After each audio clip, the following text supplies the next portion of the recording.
Uh, Good evening, everyone. And thank you, Suha, for the introduction to the panel as well as to me. And thank you very much, everyone, for joining us here today. Um, in my conversation about cartography and the imagination of land, I will be talking about my interest in the region of the Gulf. And my interest in the region really developed out of my larger research into the history of the Indian Ocean, especially the Western Indian Ocean, and the connected history of the Gulf and South Asia in a very early period. And by a very early period, I'm talking about the period before the 10th century, so before, before the coming in of Islam, after which relationships become more established, connections are better defined. So this is a very early period that I'm interested in looking at. And I'm going to structure my presentation in two parts. In the first part, I'm going to talk a little bit about the traditional scholarship on the region of the Gulf. I'm going to locate the Gulf not just geographically on the map, but also historically and historiographically. And in the second part of my presentation, I'm going to talk about what has been the implication of this kind of scholarship and what is my solution of how we can study the region, its topography, its history, and the people. So it's really my reimagination of the land and my way of constructing the history of the land. So if you, so the question I start with is, where is the Gulf? And there's a pun here, of course. And so if we look at the map here, the Gulf really looks like a alleyway, I would say, like a narrow alleyway. And whether you call it the Persian Gulf or you call it the Arabian Gulf, depending on which side you're standing on. But what is remarkable is the very long coastline, and I would encourage you to look at the coastline both from the Arabian as well as the Persian side, because the histories are interrelated, as I'll talk about it later on. What is also worth noticing are that the Gulf is also dotted by several islands on both sides of the coast. The Gulf is about 1,000 kilometers long, and it is between 200 and 350 kilometers wide.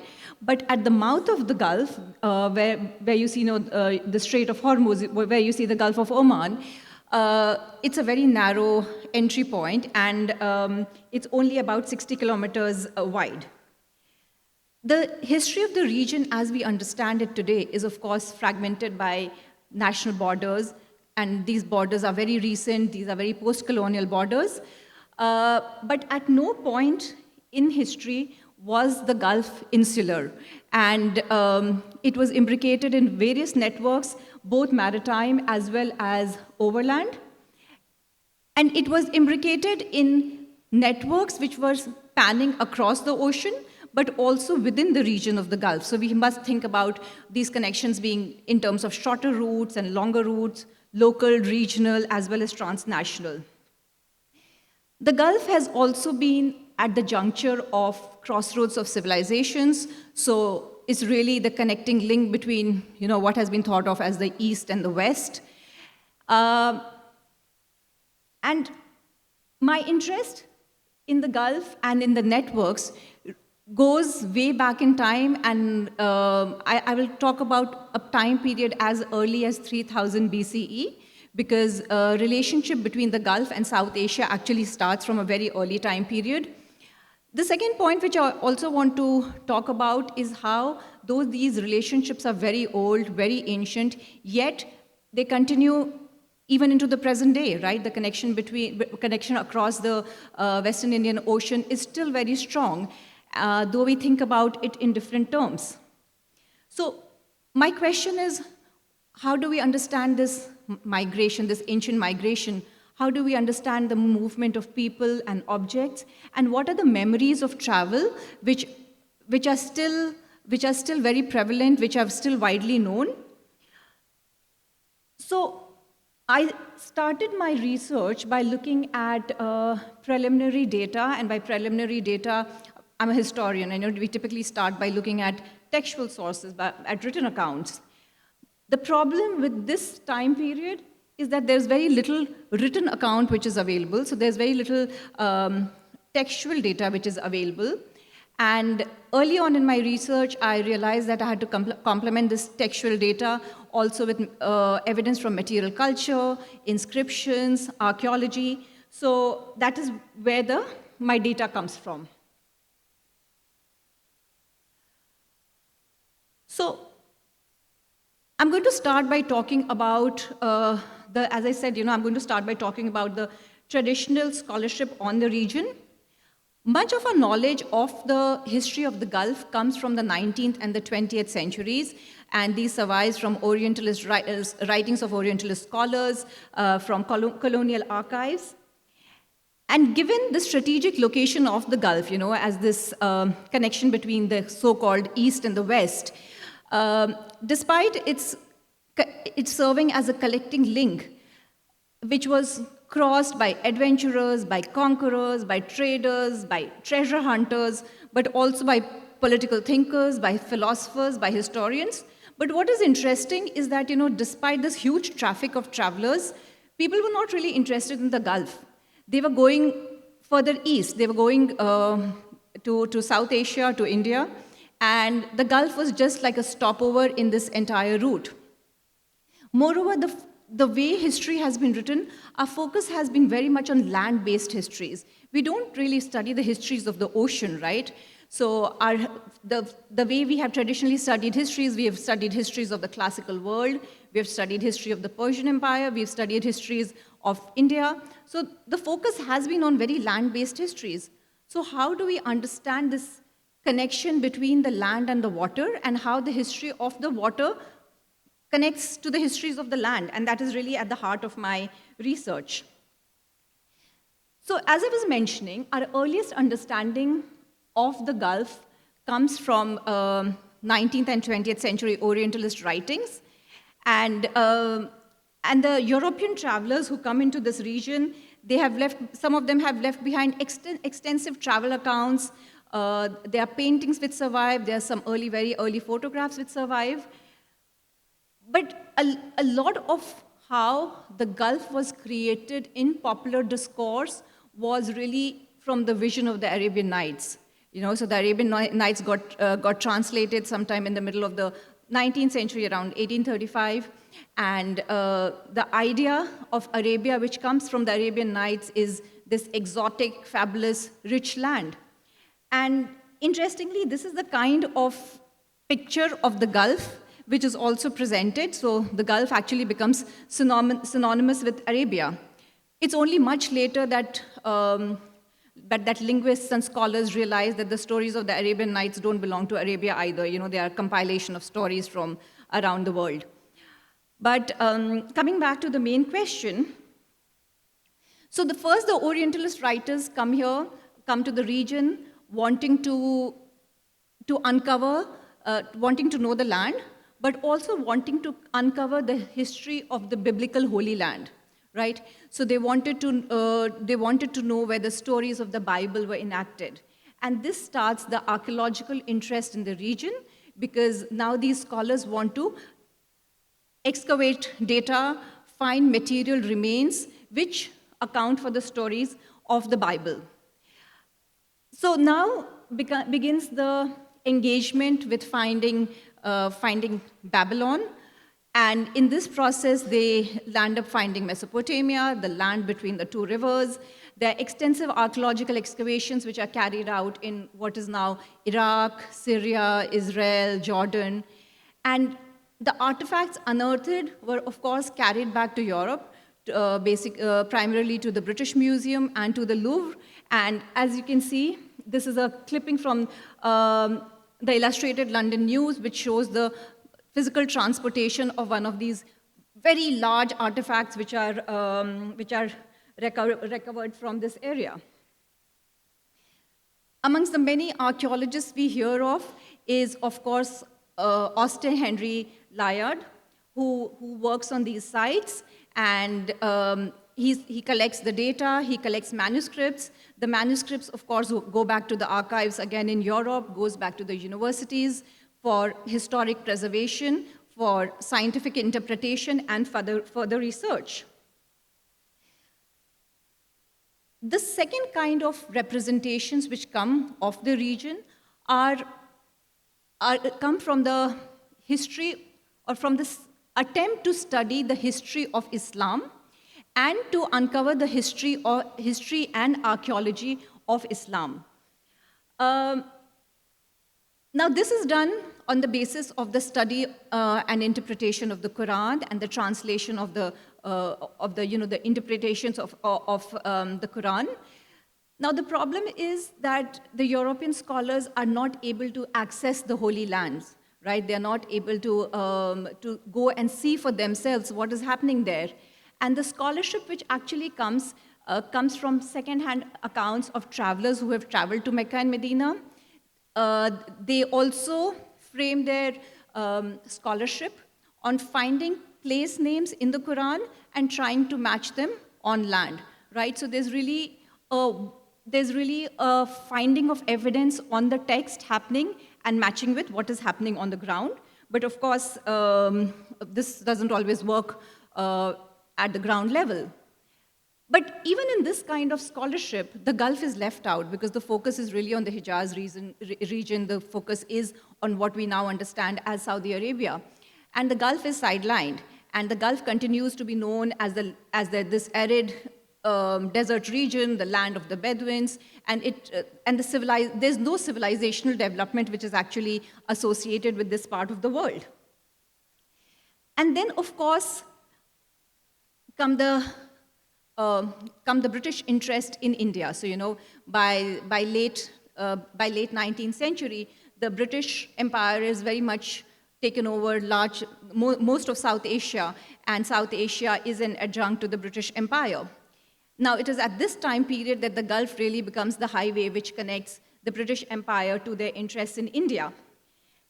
And it is interesting that the British never managed to actually, or are never really interested in indirectly colonizing the parts of the Gulf. And the good or the bad part of it is that there is not a lot of cultural transformation which happens in the Gulf as compared to, say, the other British colonies.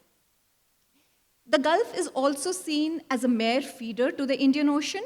So the focus, again, is not on studying the history of the Gulf, but studying the history of the Indian Ocean. And this is really the time when interest in the Indian Ocean history emerges.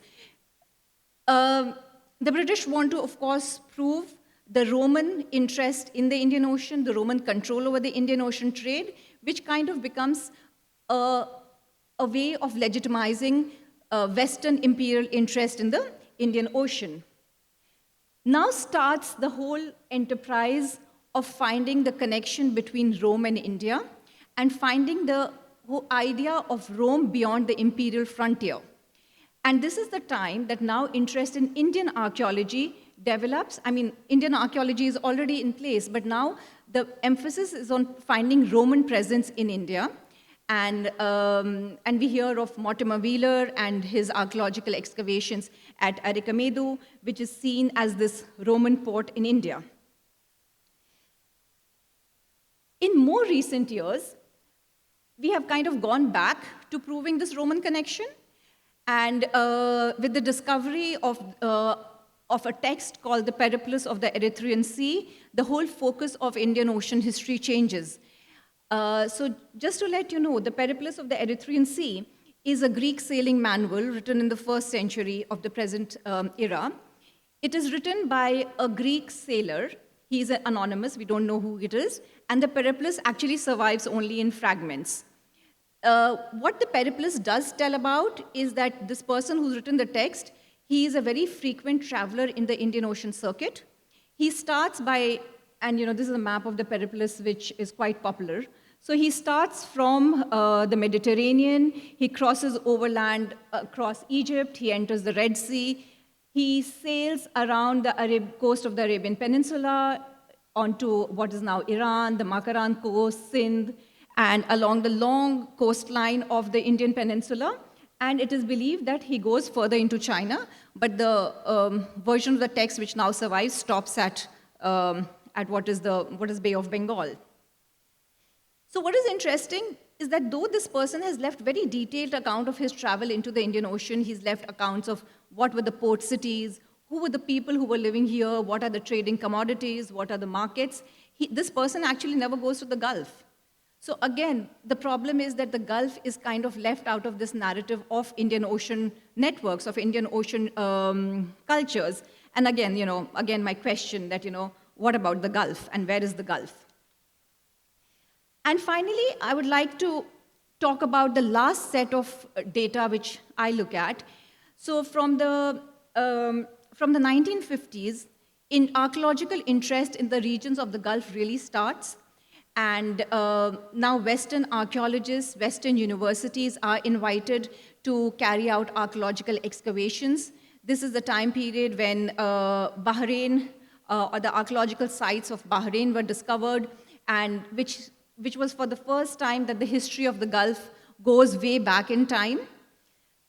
It is also just after the 1950s, in the 1970s, when the Gulf comes to be divided by post-colonial borders into nation states, each nation state wanting to have its own department of archaeology and Department of Archaeology and Antiquities, the introduction of new techniques in archaeology, the excavation at various archaeological sites, but two things emerge out of this kind of archaeological practice. First, again, we start by looking at national histories. So, the focus of archaeology is on creating national histories. And second, of course, is as a result of the archaeological practices, a lot of the material which is actually excavated in the region goes to Western museums, as had been the practice for so long. It's only that, now we are taking back whatever was ours. And finally comes the post-oil boom, again, something which is contested, because is the post-oil boom really a dividing line in history? We always think about that. But what happens after the 1970s is this huge wave of migration into the Gulf. There's increasing urbanization, and then we start interfering with our natural environment and climate. We hear of land reclamation, the coastlines changing, and us as urban dwellers extending into the desert, right? So now the topography, the climate, all starts to change. So my attempt with my presentation of the history through the digital map is to talk about these various conversations, these various threads of history, but also how do I collate this data which comes from archaeology, from textual fragments of textual sources, from oral archives, and also to keep in mind the changes of climate and topography. And at this point, I think I'm going to stop. I'm going to stop the PPT, and I'm going to actually show you the actual map, which I've been talking about. So my map, which is called Hubs and Spokes, is a part of the larger constellation of maps which is developed by the Heritage Lab Center. And I think you all met Professor Alia Yunus yesterday, and Alia and I, we work together. So we are on the website of the Heritage Lab, and we have various kinds of map, as Alia would have talked to you about.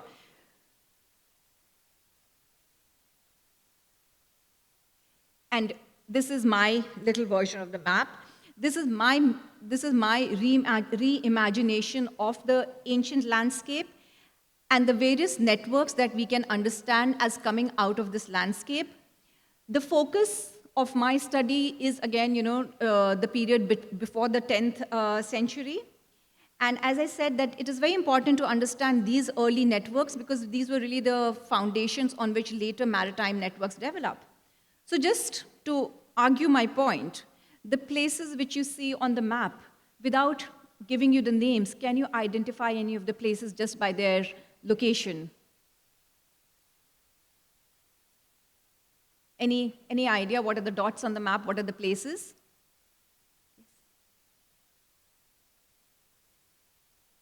Now, yeah, what are they called now? That's Aden, yes. What else? Sorry? Yeah, that's Egypt. The one on top is Sinai. This one? Yes, Sinai, which is now probably Palestine. Yeah, that's Aqaba actually. Yeah. And then here, of course, we are in the UAE. So And these. the green one is Oman. This one is UAE. Yeah, the one which is No, the marked one as. beneath. Next to Yemen is Oman. The green one. Oh, the green one. Yes. This one, This yeah? one, yes. Is it part of Yemen or still Oman? This is Oman. Oman, okay. Yeah, so this is Salalah.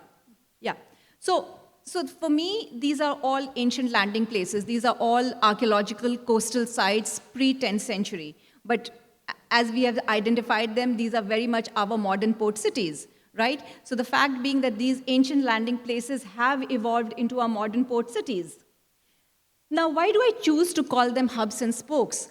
So hubs and spokes is a term used in modern logistics and transport network. The idea being that, there is a center from which things, people and objects transport out into various directions. So my hubs here are these maritime hubs, these coastal sites which are ancient landing places. But the spokes, which you don't really see on the map, are imaginary lines. And these imaginary lines connect places on the coast to the interiors. So for instance, when I zoom in, you will see that I've got coastal sites, but they are also connected with sites in the interior, right? So how do we locate the coast with sites in the interior? One of the interior sites, which I'll talk about, is Meliha, where you all took your field trip today. The second kind of spoke which I want to talk about is also the imaginary line, the route which connects these coastal sites to places across the ocean. So for instance, I'm going to zoom out. So for instance, in a later phase, I'm going to develop this part of the map. So how do you connect them with places across the ocean? But the third kind of spoke is also the set of imaginary lines which connects the objects found in these archaeological sites to various museum collections around the world. So, so the spokes are ancient networks as well as modern networks. As I mentioned that my source material is written sources. The written sources are early travel accounts. These include colonial writings such as Lorimer's Gazetteer. They also include Arab sailing and navigation accounts. They also include accounts from the classical world, such as the Christian topography of Cosmos. But there is also a very large corpus of South Arabian inscriptions, which I have looked at. There is also graffiti, there's also scrolling, and there's all ancient graffiti, which I'm talking about on the archaeological sites. This data is complemented with data from material culture. So I actually go onto the sites and I study the sites, I look at the settlement patterns, I look at burials, I look at sacred spaces. The second kind of archaeological data is, of course, everyday objects, pottery, jewelry, tools, sculptures, and finally, the data from the various museums where the artifacts are now located. Some of these sites which you see on the map are also listed by UNESCO on the World Heritage List. Other sites are national treasures protected by individual nation states. So how do I, as a historian, use this space? Because that is the conversation which we are talking about. How do we use this space? And for me, this space is interdisciplinary, but this space is also the connection between space and time. And this space is also transnational because, we are talking about a time period which are pre our conception of national boundaries which crisscross this region. Again, so I'm going to...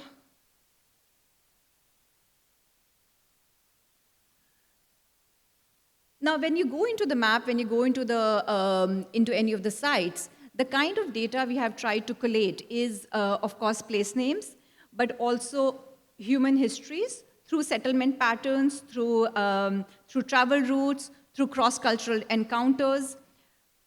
I also talk about how objects circulate, and so for instance, how do objects from India, for instance, are found at Korori, and this is a very early site. This goes back as early as 3rd century BC.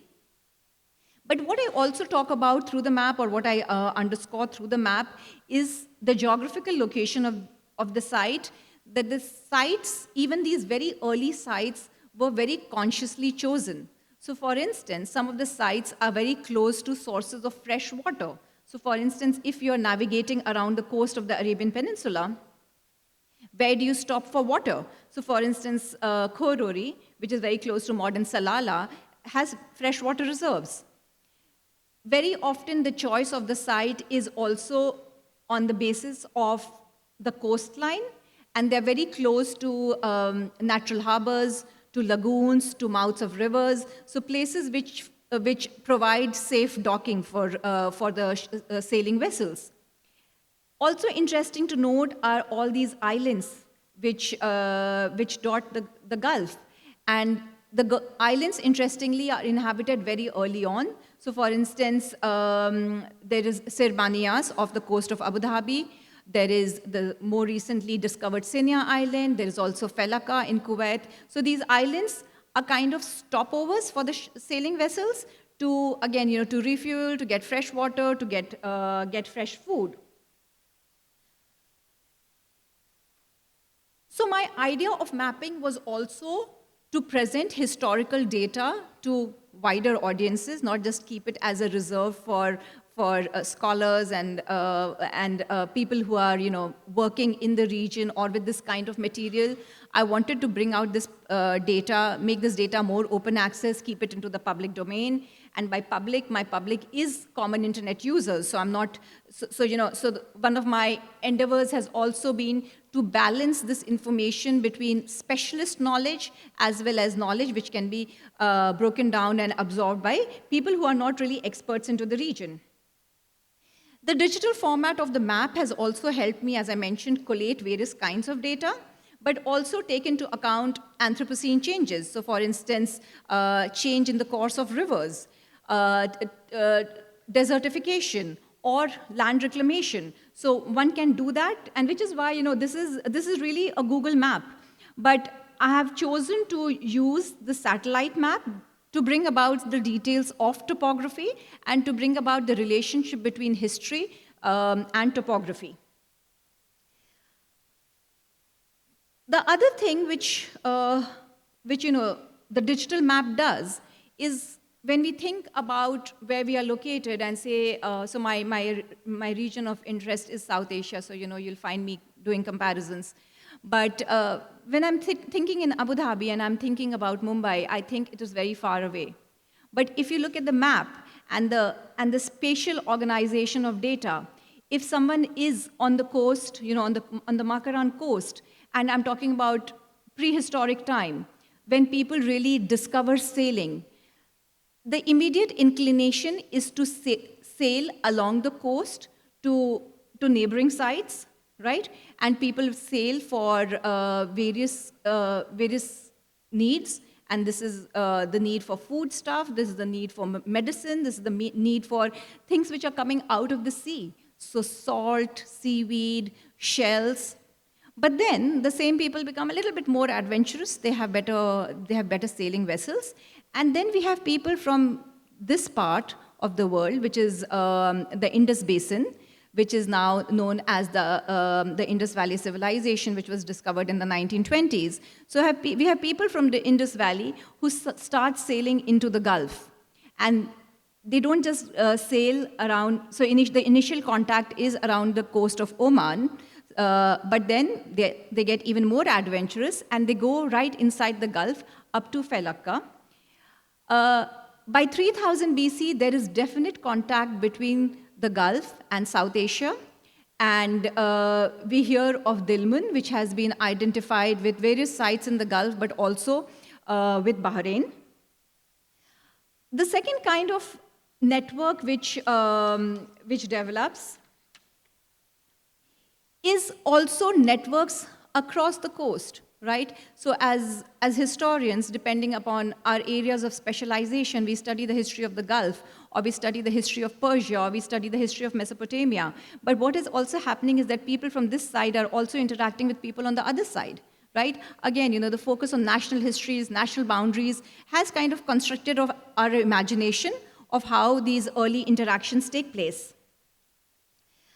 So at this point, I'm actually going to take you inside one of my stories to tell you about how we have processed this data. Now, by we, I mean I'm the principal investigator, but I have a team of research students.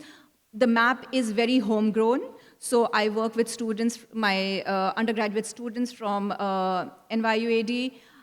The technical support has actually come from our computer science students at NYUAD, so that's why I said it is very in-house. So what kind of data can we expect from any of the stories? So let's go into Edur, which is located in the present-day Al-Quwain. When I first heard of Edur, I could not locate it on the map. It was nowhere on the map. And then I looked through, I Googled and I Googled, and ultimately I found that it is located in Al-Quwain, right in the middle of the desert. I took a Uber, and the Uber guy just didn't know where to go because the map stopped somewhere on 311, and then he said that, "Madam, this is the pin you had dropped." And then I said, "No, this is not the pin, I have to go." So he said, "Your pin goes into the desert, and I'm not going to go there." So I said, "Okay." So then I contacted the person, one of the archaeologists who worked there, and he came and picked me up. So, so that is the kind of problems which we deal with, but that, these ancient place names no longer survive on the map. It no longer survives on the Uber map, for instance. So once you go into the story, we talk about the layout of the site. We talk about the historiography of the site. What are the stories which are mentioned about the site? I photographed each of the sites extensively. So what are the kinds of remains? What are some of the artifacts which are dispersed around museums? And then through hyperlinks, then we connect all these objects to various museums. So there's kind of always a back and forth happening. And I just presume that, the internet user would be interested in doing this back and forth. What we've also tried to do is that we've also tried to plug in a lot of archaeological data. So whatever we could find, whatever news reports we could find, whatever archival data we could find, we have tried to indicate all of it here through hyperlinks. This is one of my favorite sites, which I'm going to show you. So, so again, when you stand on the land, so this is Khorori, which is near Salala. And when you stand and you look out, this is the lagoon. And then this is the Indian Ocean. But when you approach, so you could also drive around to this sandbar. And when you look at this ancient settlement from the sandbar, again, the perspective is completely different. So the kinds of stories which emerge are completely different. What is also interesting is the local understanding of the sites. What do the local people understand of this site? We understand this as the land of frankincense. We understand this as the port where frankincense was traded from, because that is what the colonial accounts tell us. But what is the local understanding of the site? How do people understand these places? And then, of course, are all the objects which are recovered and which are in museums. Now, the problem with museums, of course, is that we are thinking about museums as museums, but then there are the local museums, there are the regional museums, there are the national museums, and then there are the museums everywhere. There is a constant reinvention of museums happening. So, for instance, some of the objects from Khorori went to the museum in Muscat, but now Oman is redoing its museum. So now there's a museum of the land of frankincense. So one of the challenges also has been, how do I locate what goes to which museum? And this is something which I have tried to do through my project, is to kind of, bring back the objects to the site. Another challenge is another challenge, and I'm going to end here anyway. So another challenge is that digital humanities is not is not meant for the Eastern world. So there's a need to decolonize digital humanities itself.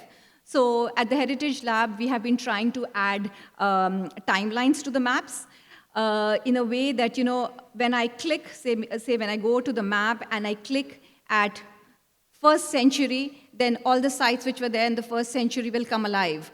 But now the problem is that there is no first century. It is late antiquity, it is empire, it is early Roman. So the timelines which are present here on WordPress are, very Western history oriented. The other problem is that when you do Google search, it is again accustomed to the algorithm of the West. So, it depends on who's searching that site more. So very often your Damascus will appear in the United States. Chennai appears, Madras appears in United States. So, there is always the problem of finding geolocations. And, as my own personal story of finding Edur goes. There's the question also of nation, emirates, district, state. So, the units have become very different from this transnational map, where we are not talking about colonial and post-colonial borders. So my attempt really has been to cross these borders or break down these borders and envision or imagine the landscape as it originally would have existed. Thank you. And I hope I was not too long.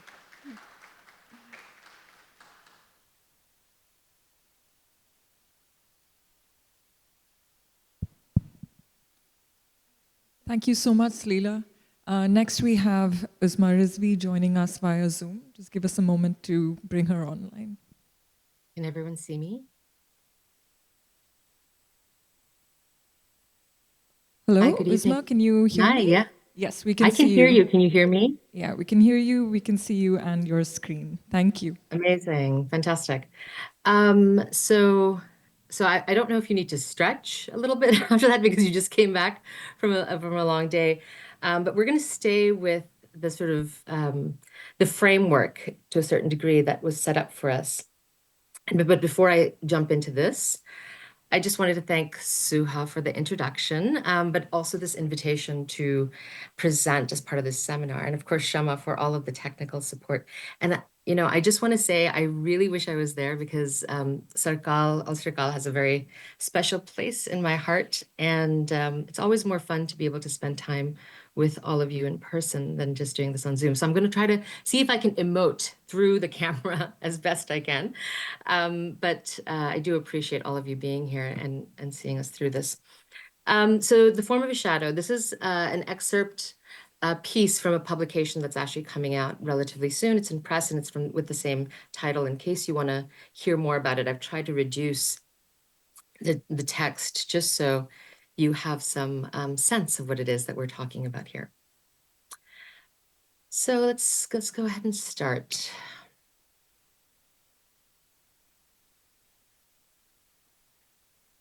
So Shuyet, the shadow of my soul, the extension of my body, and the part of me that is not easily represented except as murky figuration. This ancient Egyptian belief and posthumous extension of the body is cited in the Book of the Dead, and it lends itself to metaphor very easily. I've long been interested in the work that the metaphor of the shadow does within archaeological thought. And in fact, it was a shadow that drew me into recognizing the neo-colonial infrastructure of contemporary archaeological praxis. So as I revisit a moment of catching sight of my own shadow while standing, leaning slightly on a shovel and just kind of evaluating these wall alignments at Tel Esweihat, which is an archaeological site on the eastern banks of the Euphrates in Syria. I've been really curious about that moment of self-recognition when I saw that shadow of me on the shovel and these wall alignments. And I've written about this in 2008, and so I'm kind of revisiting that because I've been thinking a lot about Albert Memmi's text, The Colonizer and the Colonized, and I compared my cognitive dissonance with the social imaginary that exists for the colonizing body. So this I'm taking directly from Memmi's work. We sometimes enjoy picturing the colonizer as a tall man, bronzed by the sun, Wellington boots, proudly leaning on a shovel, as he rivets his gaze far away on the horizon of his land. When not engaged in battles against nature, we think of him as laboring selflessly for mankind, attending the sick and spreading culture to the non-literate. In other words, his pose is one of a noble adventurer, righteous pioneer. This is the way Memi kind of sets up the anti-colonial critique. So at that time, so many years ago, I found a way to attend to this mirroring shadow of our forms and made a claim to decolonizing methods as being the way to undo that violence. And certainly, anti-colonial and decolonial work is one of the main forms of epistemic rearrangement. In retrospect, however, I was unaware of just how deep settler colonial violence was, and how, in spite of the countless forms of epistemic critique and methodological restructuring, the settler colonial code maintains itself on a landscape. And it was only through refusal, and I'm going to break a lot of this down very soon, but it's only through refusal and that somehow that resistance could be articulated. Once I engaged in the practice of refusal, that shift made it possible to recognize what I'm calling the shuyet of archaeology, the murkiness of a practice of white supremacy and colonialism that is really difficult to completely undo or undiscipline. So this recognition made me focus back on the site and landscape in a different way. I had already encountered resistant landscapes. For example, the work I did in the UAE over a decade or so ago. These were landscapes that resisted categorization through their cosmopolitan nature. The beaches on the east coast of the UAE bring in sand from around the world and thus are everywhere. But the land upon which they reside maintain itself, obscuring documentation. Refusal is a curious stance, though. It doesn't really sit easily with contemporary democratic frameworks. In many cases, refusal is actually not heard, attended to, or acknowledged. Refusal, as I'm conceiving of it, is an active state of resistance. In that way, it's not simply a negation. Particularly within a decolonial stance, it's an active response of non-consent. And this is really important. I'm going to draw your attention here to something that Eve Tuck and Wang Yang have argued.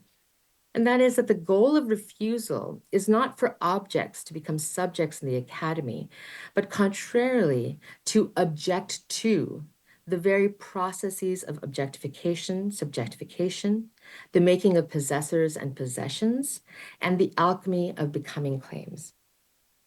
So now, to make this specific to archaeology, consider the moment in which refusal is not acknowledged or heard within the academy, for example, right? That is to say, if one actively refuses to engage in ways of research that maintain colonial frameworks, their work is often disregarded and not thought to be archaeology, right? And there is, I would say, if one actively refuses to engage in research that maintain colonial frameworks, I would argue that if you don't acknowledge that, that's a form of injustice that becomes apparent.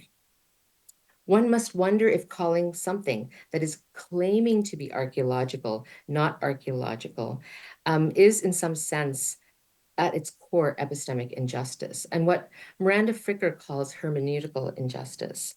In the dismissal of a different kind of archaeological research, the injustice is not only at the level of the project, but it is in a very deep way a dismissal of the bodies and bodies of research, body and bodies of researchers engaged in this endeavor. And here I'm borrowing a lot from Sarah Ahmed's work as well, in terms of bodies of difference. And I think it's really important to kind of think about whose body is doing the research in all of this.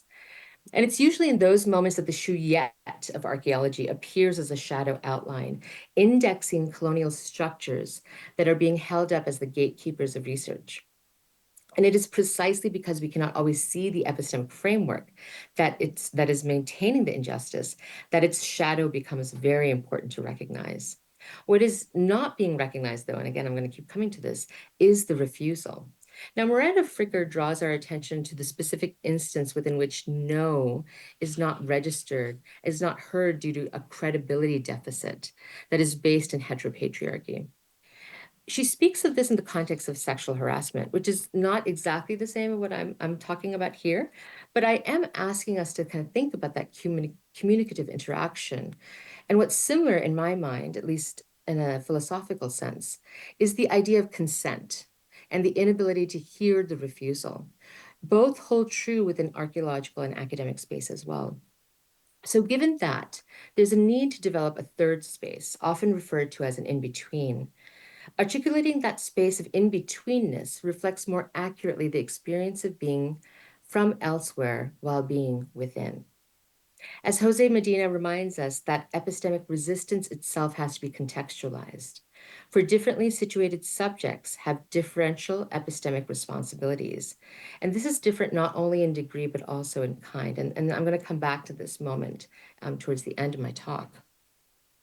So it's that recognition of research as never being a singular act, but rather what Donna Haraway called sympoiesis. Nothing comes from nothing, right? There's always a sense of making with. And this is true of research as much as it is true of really anything. So as nothing comes from nothing, then certainly the shadow, the shuyet of archaeology also comes from something. The shadowiness, the murkiness of the colonial past within archaeology still maintains itself, and not surprisingly so, as haunting is often deeply embedded within post-colonial theory. I would argue that acknowledging the shuyet of archaeology is somewhat distinct from post-colonial haunting. And there's a lot of literature out there on post-colonial haunting, which is why I'm kind of setting this up as a distinction. The latter is used for a way to talk about the specter of coloniality that lingers in post-colonial and neo-colonial instances. Post-colonial haunting tends to be utilized primarily as an affective trope, creating a sense of past colonialisms as imminently important, present, and disruptive. Post-colonial haunting continues to feel ephemeral in form, and that's what gives it the capacity to be disruptive. So often this form is linked to ways by which memory, whether it's collective or individual, how memory functions as the location of the specter. One of the critiques of haunting is that it's difficult to locate and articulate resistance. That post-colonial anxiety around resistance is exacerbated by the specter of colonial memory, which tends to then inform the ways by which resistance is articulated. So the shuyet that I'm evoking is less a specter or a haunting. It is a form. It is a representational structure itself. It is epistemic violence. It is not a post-colonial anxiety that this talk is concerned with, but rather the form and shape of colonial practice that is maintained, that is not ephemeral, that is not spectral. And so how one might contend with the shuyet of archaeology, something that is simultaneously blurry as well as representational in form, that we see it in these texts and also in drawings. The shuyet can be recognized and formed through stories, and we've heard a little bit about storytelling already, as stories have that capacity to inform us of the conditions and contexts within which a shuyet may appear. And so I tend to turn to my field notes often to kind of understand what instances might be conceptually murky and yet present. And I've used this approach in multiple other work as well. I consider this retelling to be akin to what an Indigenous archaeologist, Sonia Atle, has referred to as story work. The ways by which telling a story has the capacity to heal. And in this particular instance, I'm going to argue that the healing work is work that needs to be done for the recognition of the site itself. I'm also turning back to the land because that's actually, as I just explained with the UAE, that's the land, that's the first place where I understood and encountered refusal. So Lauren Tynan tells us a story about trying to write a paper with country, and this is country with a capital C. As a Trawulwi woman, Tynan understands that country is much larger than herself, with their own time and rhythm of how things are done. Within this story, what becomes abundantly clear is when working within settler colonial frameworks, the default form of research is always extractive. Extraction of knowledge is a long-standing issue, particularly taking from Indigenous and disenfranchised communities. Extraction takes on many forms of knowledge of actual resources on a landscape as well. So research, having been developed most robustly as a tool of colonial control, is something that at its core is all about extraction. Given that, it becomes important to think about how one might engage in knowledge production and sharing in ways that are not extractive, that don't maintain harm or create harm, and are responsible to everything, like everything involved within that space of knowledge. Relationality as a concept allows one to push back against the colonial enterprise and insists on ways of knowing that center a practice of responsibility. It's clear that knowledge that is shared is a gift, something to be held with responsibly, rather than assuming that just because one wants to do research, they can just walk in and take the information. Once again, for me, this is an issue of consent. That consent and respect should be extended to country, again with a capital C. In approaching and thinking through archaeological sites as being kin to country, our treatment of it, them, her, him, however they may want to express themselves, is then framed with the understanding that we, as human agents, are but one of the many factors and ways to understand the site. Stories about human and non-human interactions have provided new ways to make sense of our current moment. The ways by which the Earth communicates through global warming, floods, earthquakes are not to be taken lightly. Within those contexts, there are all of the everything that is part of our world that is just as much a part of these stories. Many anthropologists have turned to storytelling as a form of making sense of the world in the time of the Anthropocene.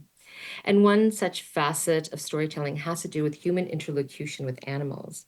So, for example, in Nyanika Mathur's Crooked Cat's Beastly Encounters in the Anthropocene, we're confronted with the many ways humans create stories of big cats that range from violence to innocence.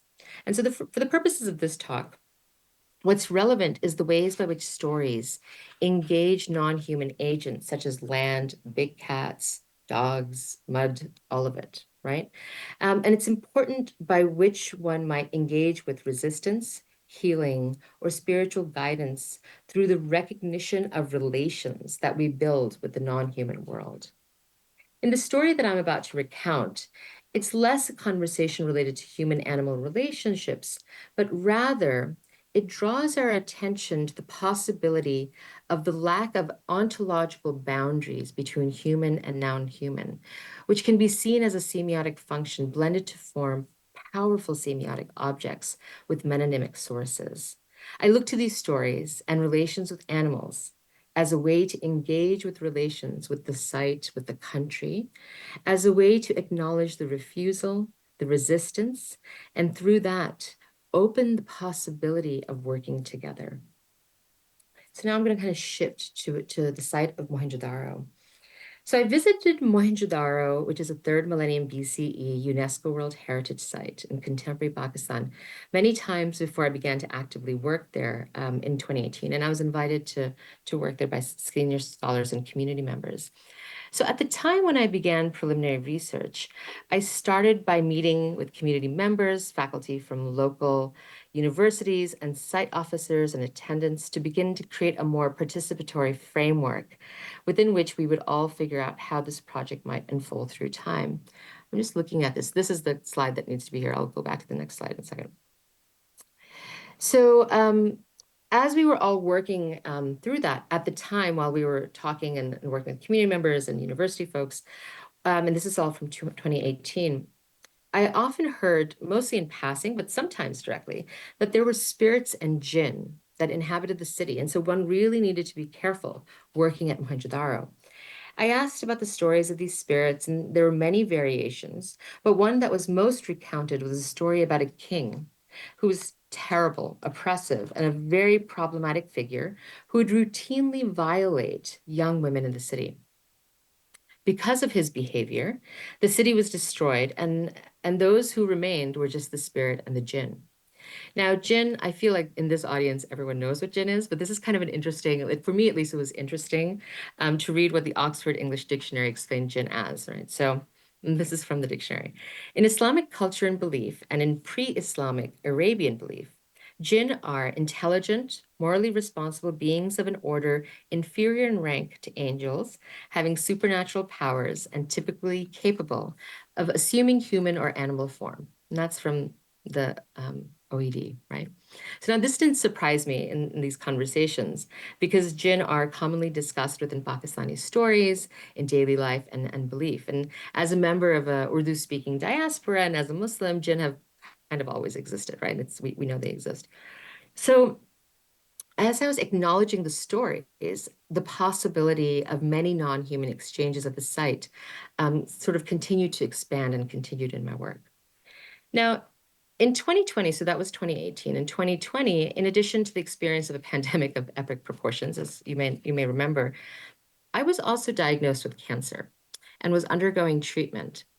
On returning to Pakistan, these stories, and this was in 2022, when I returned to Pakistan, these stories were brought forward to me again as a way to forewarn me, particularly given my experience with cancer. And there was an underlying sense that cancer was a result of not having engaged with the landscape appropriately. Elders in the community reminded me and recommended that I had to listen to Sindh, the landscape, and the many non-humans from whom that landscape is not ontologically distinct. So I'm just going to go back to this slide so you can see where my mind is at. I thought through what that might mean. I spoke with my interlocutors, my collaborators, to students from Pakistan to kind of plan a way forward. You don't take that kind of thing lightly, right? Especially when the elders sit you down and have that conversation. So upon return to our work in 2022, I started with visiting the spiritual landscapes around the archaeological site so that I could establish a relationship with the landscape, and in particular with the river Indus. And here we're going to move here to the Indus now.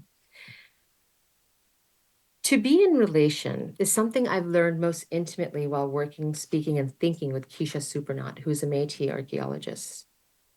I've relied upon thinking through relationality by reading, listening, and visiting with Indigenous ideas around what it means to be responsible for how our relations are with and between everything. And it's really interesting because those ideas that I'm kind of engaging with here in the global north, when I'm in Pakistan, I'm hearing the same sorts of conversations on the ground there with a lot of my local collaborators and a lot of the interlocutors that I have within the village spaces. So what this means is that in some sense, we are responsible for how our relations are with and between everything. Here, when I say everything, I really mean rocks, trees, birds, soil, mud brick, dogs, everything. It provides us with an opportunity to think deeply about what it means to be in good relation. To be in good relation could be considered a moral stance, but I would argue it's actually an ethical practice of responsible research praxis. And these ideas overlapped with what I was hearing on the ground as well. That is, there was a way that I could be in Sindh. And that was for me to be in good relation with Sindh. And so in order to do that, I began to visit religious shrines and sites, all of them like Muslim, Hindu, Buddhist, indigenous, local areas of spiritual healing and dedication. And I gave alms to everyone, literally anyone and everyone who asked us as we entered into the site of Mohenjo-daro. So once we entered into the compound of the site itself, this is Mohenjo-daro, I asked for permission of the site to enter. So literally as we walked into the gates, I asked for permission. And as I was asking for permission, I listed all the sacred sites I went to because I was like, I went everywhere. I checked out with everyone on the landscape. I asked permission from everywhere. I brought their blessings to be able to enter into this site. And I requested the site to show us a way in. And so I'm going to pause here and you can hear a little bit of the sort of part laughter, part incredulousness that I myself am expressing, right? But I'm going to pause here because it feels like it's something beyond at least what I was trained as an archaeologist. And I'm sure there's some folks hearing this and wondering, what was Uzma doing and how this sounds just a little bit odd. But I have to admit, by the time I got to Mohenjo-daro, to those gates, having gone through all those other spiritual landscapes, I was fully committed to the process and to the, having gone, talked to all those spiritual landscapes. I was like, I am here. I did my homework. I checked in with what I had to do. And now I'm really open, right? And I found myself engaged in practices that I'd never engaged in before within an archaeological context. And it's also very clear to me that I had done right by my interlocutors and elders on the ground. And if nothing else, this was a way to feel and be welcome. Having requested permission of the site, the group I was with, which had like local folks, it had my students, it had some of the other archaeologists I was working with, we started to walk in the direction of the ancient neighborhood we wanted to study that season. We hadn't actually even come up to this ancient site. There's like a long pathway one has to walk. So we began walking towards the site slowly, and as I started, a dog came up to us, right, and turned around and started walking with us. So one of the collaborators, and this happens often in South Asia, that you see a stray dog come up, and they just kind of like try to shoo it away. So I asked them not to, and I said, "Who knows? Maybe the dog is our guide, right?" And because I said it with some seriousness, or because they had all been part of all of the landscape spiritual kind of permission seeking that I had done, no one laughed or questioned it. I wondered how one could say such a thing and for no one to question that statement. And I followed it up with a caveat. Unless they have done something, the dog has done something to hurt us, there's really no reason to move them away. Let the dog walk with us. And so I walked alongside a dog who was not following me, but walking in step and mostly ahead of me, right? As we reached to DKG South, which is the house and unit we had decided to focus on the season, the dog sat by the front of the house and unit. And while we walked in, right? He didn't come in, or they didn't come into the household itself. After a while, when it stood up, I turned and I thanked the dog, and the dog did a little bow and looked around and then walked away. The moment the dog was out of sight, my students turned around to me and asked, "How did the dog know where we were going?" So let's go back. I obviously had no answer for that. Let's go back to the story of this terrible king who continuously violates young women. And I just want everyone to recognize this is not a story that is unique to Mohenjo-Daro. This is a dastan, a story that we heard across the landscape. Stories of women who escaped such kings were known and celebrated. In fact, one of the sites we visited in Rohirriya, Satyanjo Astam, located on the left bank of the Indus, had a similar storyline. This site was atop a hill, and to enter into the space, so this was on the left back of the Indus, and it had a similar storyline. And just to kind of put back this, the center photograph there is me actually getting this tied on there. And it was recommended, I was specifically told this is where I needed to go, as it's only a space specific to women and it's specific to protection. So this site was atop a hill, and to enter into the space, a space open only to women, one had to climb a number of stairs and then enter into the cave that was within the hill. And there's several myths and stories related to these sisters, to these seven sisters, and some say they were seven friends. But the most popular tale that I've gleaned from the newspaper sources is that they were seven sisters who chose this hill as their home.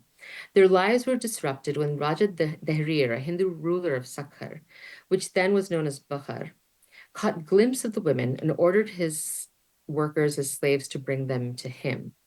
In order to protect their honor, the sisters prayed while sitting on the hill to save their lives and protect them as a group. And it's said that while the women were on their knees, heads bowed in prayer, the hill sucked them inside. And since then, the place has been considered a sacred site. So the trope of land holding people in itself as a form of protection is also often heard in the landscape in Sindh.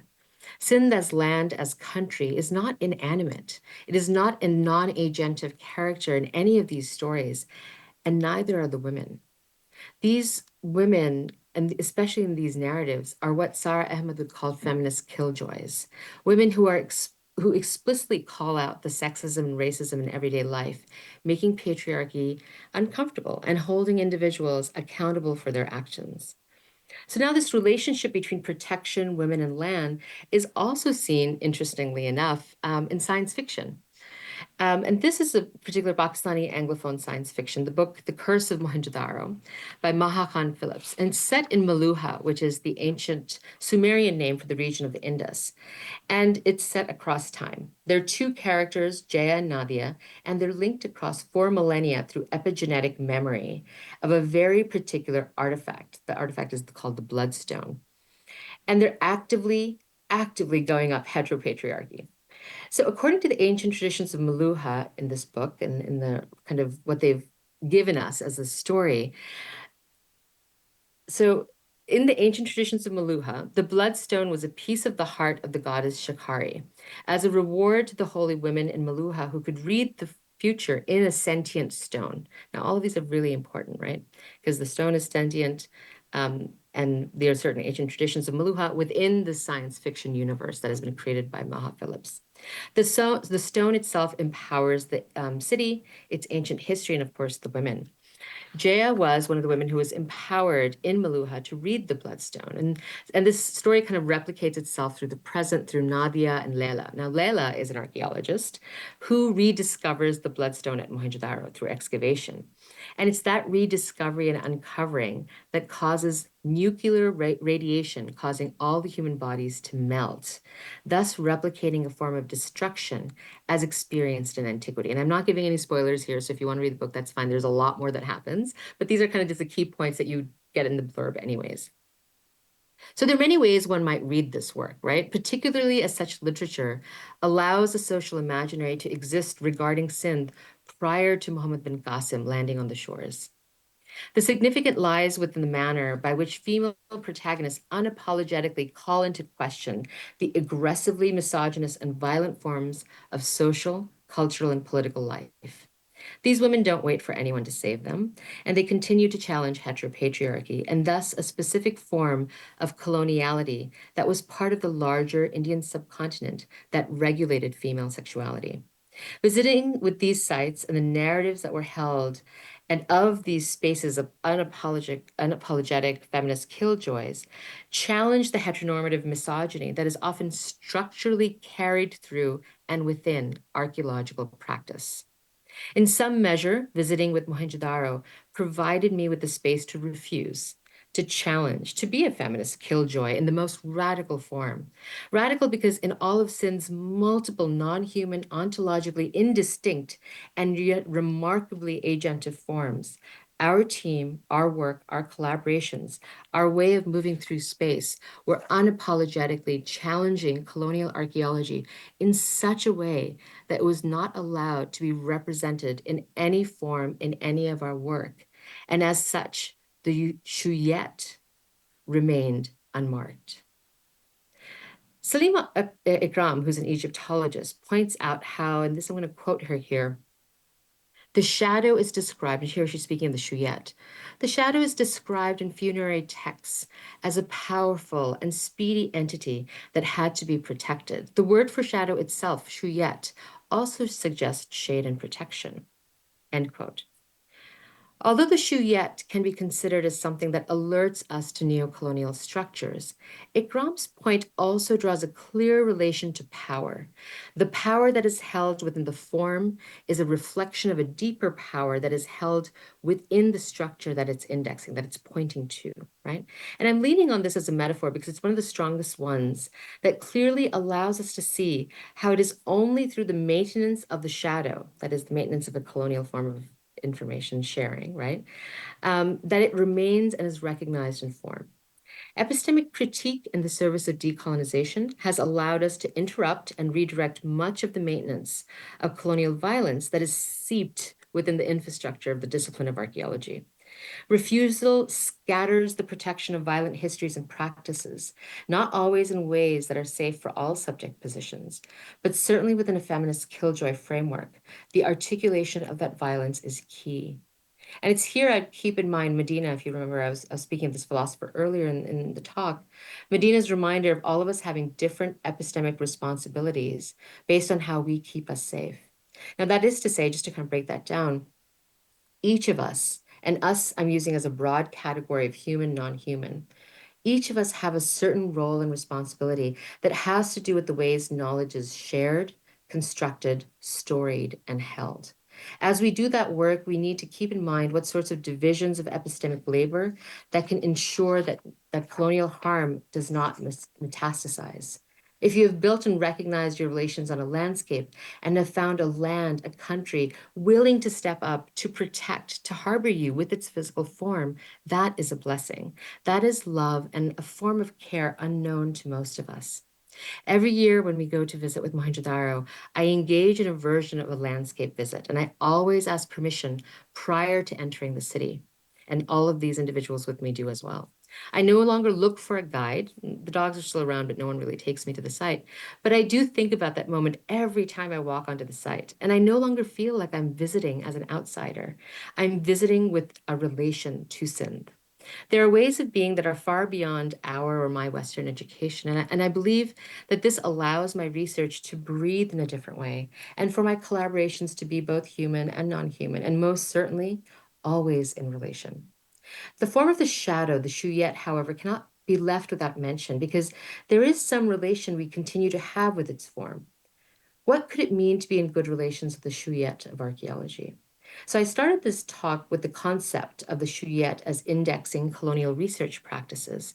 But what if with time the shadow indexes changes? At this point in my career, it's been some time now. I figured out that the Shuyak identifies a location of critical engagement and resistance. Specifically, the Shuyet is also about something that has passed. It's a reference from the Book of the Dead, right? So ancient Egyptians conceived of death in many different ways. But one thing that maintained itself is that a body continued into other forms and lives. And thus the Shuyet was one of many. I found this sort of framing to be generative as a way of thinking about epistemologies of colonial archaeology. Archaeology is not just one body, but many expressions of a body of knowledge. Then Shuyet is a shadowy form of one of the many colonial expressions. That abstraction, however, makes it difficult to undo the harm of colonial forms of research because it continues to be difficult to locate. Moreover, it seems to be only visible once there is an activation, a refusal, and at its most basic level, a refusal to continue to do extractive research or research that perpetuates or maintains harm. Once activated, the magic of Shuyet is that, for the moment at least, it identifies, just for a brief moment, that location of resistance. Often decolonial praxis within archaeology feels akin to untying or untangling knots within thread or yarn or something, right? And a shuyet, in some sense, just identifies which knot you're untangling in that moment. Our work with Mohenjo-Daro is decolonial in that it's not extractive, but it's generative. It's not about one person's research agenda, but done with a view to benefit all, and all again here is expansive. And it is in good relation to Sind and the ancient city. How long will it take for such research to change the shadow of archaeological praxis? How might the shuyet of archaeology shift to be something that is feminist, queer, anti-colonial, and anti-racist? And what happens when this moment becomes historical? Is there a future in which shuyet is not a form of the past, but one that is maintained? So in some measure, I'm kind of wondering, I'm leaving you with all these questions where I myself am left. And I'm wondering what happens when a more justice-based archaeological practice is the norm. I can imagine so many more spaces of generative research reached and shared once we are no longer holding our guards up against the violence of colonialism. Thank you so much.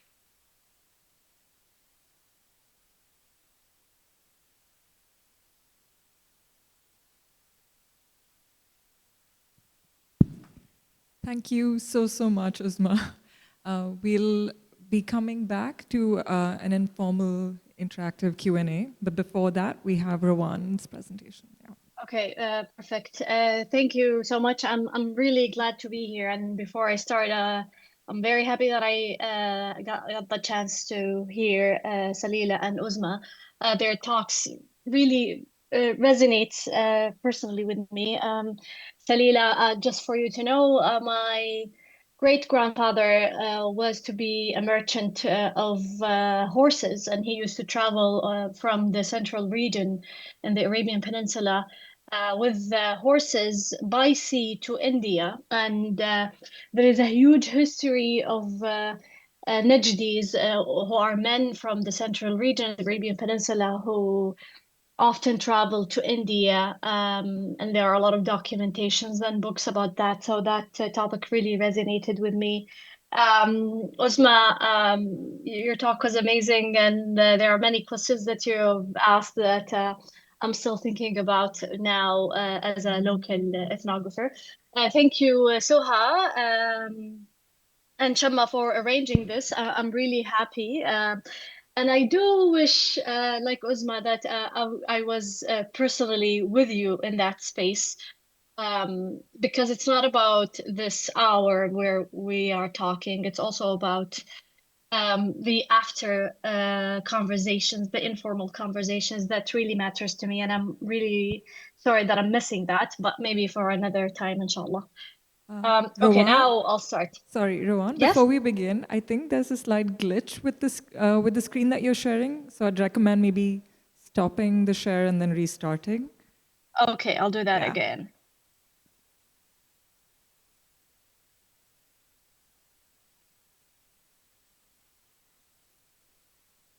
Okay, how about now? Maybe try full screen and like you can play your slides. You can't see the screen now? No, I can't. We can't see the screen except it's not full screen just yet. You haven't played the slideshow. Oh, it is on play now. Let me do it again. Okay.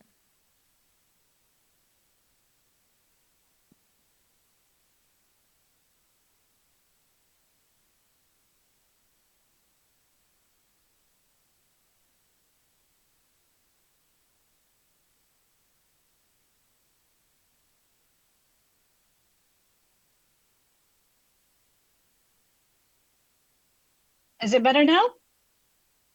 Yes, I think it should be good, but we can continue. Thank you.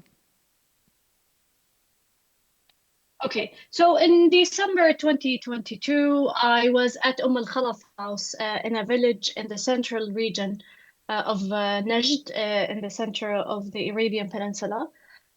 So the region is called Najd and the village is called Ushaygur. And Al-Khalaf was a famous storyteller in Ushaygur village. And I asked her to narrate Sabahin. Sabahin is a folktale genre that was performed by generations of women in Najd region. And the word Sabahin means praising because women started each storytelling session by praising God. So the tradition was named Sabahin after the praising. And each tale is called Sabhuna, which means a praise. And the act of storytelling is tasbih or praising. So when I asked Al-Khalaf to tell me a folk tale, a Sabahin folk tale, she responded with a frail voice and a weary facial expressions with her shrunken body leaning against the wall. I no longer remember any Sabahin. So her daughter Maha stepped in to and volunteered to share a tale that she'd learned from her mother. But the moment Maha started storytelling, her mother Al-Khalaf suddenly interrupted her and took over the storytelling. And while Al-Khalaf continued the storytelling of this Sabahin, her entire physical demeanor changed. Her voice grew strong, energetic, her posture straightened, and her expression became alert. And despite claiming that she forgot the Sabahin folktales that she used to perform, she told the tale with incredible details, including lines of poetry inside the tale. Like Al-Khalaf, many Najdi elder women from my fieldwork say that they've lost their memory of Sabahin folk tales.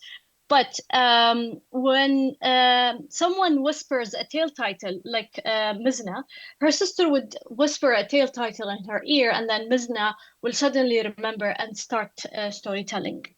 I grew up never hearing my grandmother Sarah tell any Sabahin folk tales. Nor my mother ever heard my grandmother Sarah, recite any folk tales. But when I directly asked her to narrate Sabahin to me, she suddenly started telling me many tales.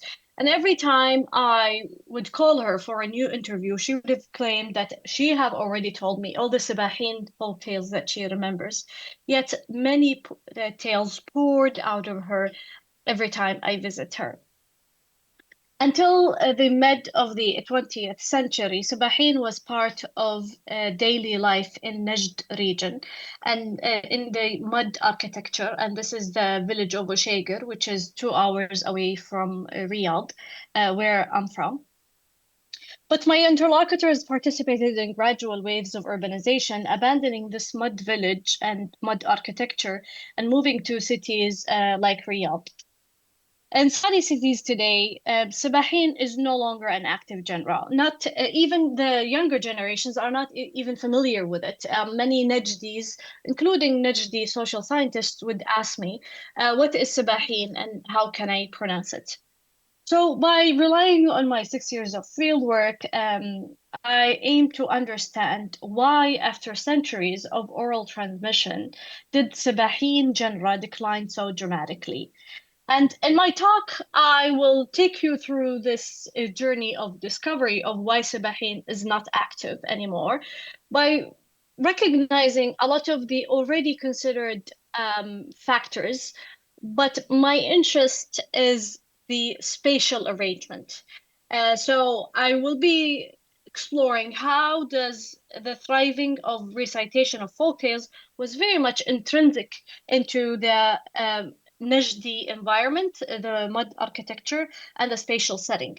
So I'm interested in how the spatial design very much influenced social life as well as Sabahin folktales. My talk is divided roughly into three parts. The first kind of gives a background, and then the second half will focus on the relational aspect of space, and the last part will focus on the spatial design and what was it like for people who left these mud villages and moved to Riyadh.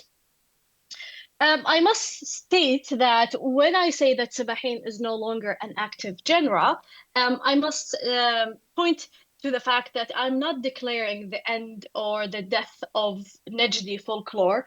Um, and, you know, folklorists such as Dundies have kind of argued against this myth that folklore is coming to an end. And while man evolves, the folklore will die out. And this idea that let's collect folklore before it disappears. So rather than seeing folklore or genres generally as something that will collapse over time, now folklorists think that genres, storytelling, singing, folk songs, poetry are dynamic genres, and they are part of a dynamic process and they change over time. Before I step into the spatial aspect of storytelling, I want to kind of talk about some of the factors, including that are related to the Sani history. And the first is the religious discourse of the Islamic awakening, a movement that happened in the in the 80s. And Saad Swayyan, an anthropologist, is saying that um, Islamist enthusiasts were kind of rejecting and resisting any heritage projects because of their relation with the local dialect, and it threatens the Fusha of the Quran. So there is this idea. There's also the idea of the modernity discourse and people be wanting to be disassociate from anything that has to do with the backward, illiterate, poor times of Najd before oil. And there's also this linguistic issue because of the life context change, the vocab and the language also change. So many of these folk tales would use many vocabs that are not accessible to the young generations. There's also this aspect of gender because Sabahin, like many genres, are associated with women. So an older woman, she was 90-year-old, and she was asked, why are the women only telling the Sabahin and not men? And she replied that in the Sabahin, there is no bragging, while the men, the narratives that men are involved in, are usually bragging about their masculinity, their power, and battles. But Sabahin, which are similar to the Arabian Nights, has less of that masculine bragging. Others talk about illiteracy and how it influenced orality. But what I'm interested in today is the focus on the spatial setting. Um, because my issue is that in many anthropological literature and in folklore literature, when they talk about space, they usually talk about the perception of space in the tales. But what I'm interested in is the space uh, of storytelling. And what I mean by the space is the physical space. So I mean the size, the form, the design, the color, the brightness, the temperature, all the ecological features of the space, and which I mean the material space. And I know that I've been saying has been transmitted orally, but what I'm interested in this idea that Sabahin folk tales are not only an oral tradition. When young girls listen to the older women telling a tale, that young girl is not only learning the tale text, she's not only learning about the plot, but she's also observing how the process of storytelling and how the women use their bodies to tell the tale. Um, and so when she grow up, she will not only tell the tale, but she will also embody that body movement and gesture and use of voice that is needed in telling a tale. So Sabahin is not an oral tradition, it's also an embodied tradition. There is a specific way of telling a tale. And when al-Khalaf um, bodily state kind of changed, it wasn't because she was regaining these tales, but she was also regaining this embodied act of storytelling. But I am focusing on a space in both the material aspect as well as the imaginary aspect, and by kind of giving some sort of agency to people and how they produce the space through their imaginary as also through their bodily movements. This is Abdul Karim Al Juhayman, and he's a heritage pioneer. And in the 60s, Al Juhayman started collecting the Sabahin tales and writing for the first time. And he published them in 5 books. So he published 182 folk tales.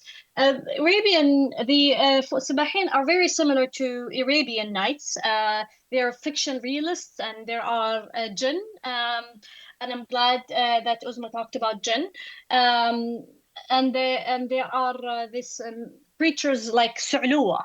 Su'luwa is a pre-Islamic creature, and its meaning really changed through time, and it's really blurry. So when I ask women what is Su'luwa, they have like a blurry understanding. In the past, it was a witch, a female witch. Sometimes it's a male. Sometimes it's half jinni, half animal. Sometimes it's just a human cannibal. But um, when we read the text of Sabahin, there are specific spaces in the village and outside the village where the jinn and the Su'luwa would hunt their victims. And this imaginary of where the jinn exists in the folk tales very much influence how women move in real life throughout the day. So the Sa'luwa is usually a creature that in folk tales that would come and hunt those who wander alone in the desert in folk tales. And we can see that women from the village would never go out of the village alone. They would always go out in groups. There is a huge relation on how the jinn exist and when do they exist, and how women actually move in real life. So now I think that Sabahin is a tradition. It's about that kind of combines the imaginary of space with the bodily acts. And it is a whole embodied knowledge and a spatial knowledge that is transmitted through generations. So that's why I think of Sabahin as part of the collective Najdi memory. And this collective Najdi memory is a bodily memory. It's a memory in the bodies. It's not only abstract. And when people talk about the environment, this focus on the environment comes with a recent turn in folklore that talks about the separation of folklore. So in the past, they used to separate the tale from the process of storytelling. But folklorists now no longer separate the two, and they think of folklore as a process. So performance became an important part, and it's the organic phenomena. And they think that each storytelling and other folkloric genres like poetry, singing, and dancing are organic phenomena, and they need a habitat. And Saad Swarian talks about a fertile environment. So I'm thinking that the mud village is a fertile environment. Um, so when I say environment, I mean a place where people move. It's about bodily movement. I'm not only talking about how space influences us in the way when we're sitting, but also how it influences the way we move. Um, and I'll now step into the part where I talk about the relational aspect of space. Um, by giving you some sense of what is it like to be in the village. Every time I ask my grandmother, from whom did you hear this folk tale? Other than saying her mother, she would most probably name her female neighbor. Um, Other women as well in the field would always talk about their female neighbors as storytellers. And for me, this is a bit strange because I've seen how there is a mutual intimacy and trust between neighbors in a way. And coming from Riyadh, my neighbors are just complete strangers. So I was really shocked by the solidarity and the mutual trust and how they help each other in farming tasks and building houses. They will take care of each other's children. Whenever someone is having guests over, women will go and help them in the kitchen.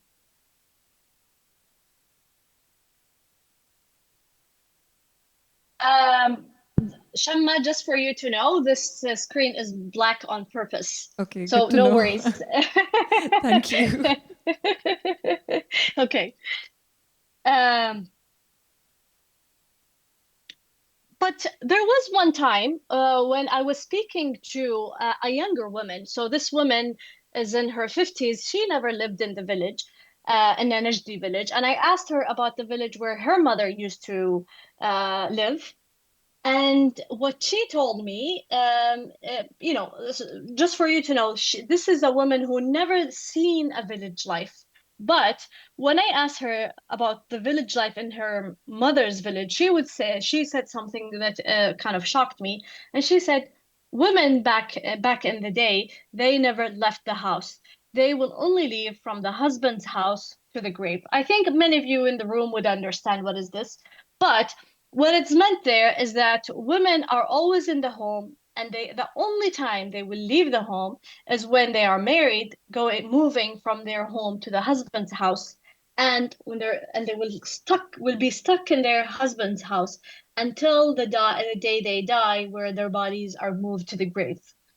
So this is how a lot of the young generations perceive the previous village life. But when I went back to the older generations and I've shared this perception about from the husband's house to the grave, they were actually offended by it. And they were trying to prove to me that that wasn't the situation at all. I asked my grandmother if she never left the house, and she was kind of offended, and she said that maybe their village was a rich village. So you can see that it was also a class aspect there. But she said that we're jumping all over Ushager, which is the name of the village. And she explained how women, the movement of women was a need for survival. Women were responsible to fetch water, to collect wood, to collect cattle feed. They had farming tasks, and even the young girls would walk their goats to their shepherd. So they had an economic role, and the village depended on their bodily movement throughout the day.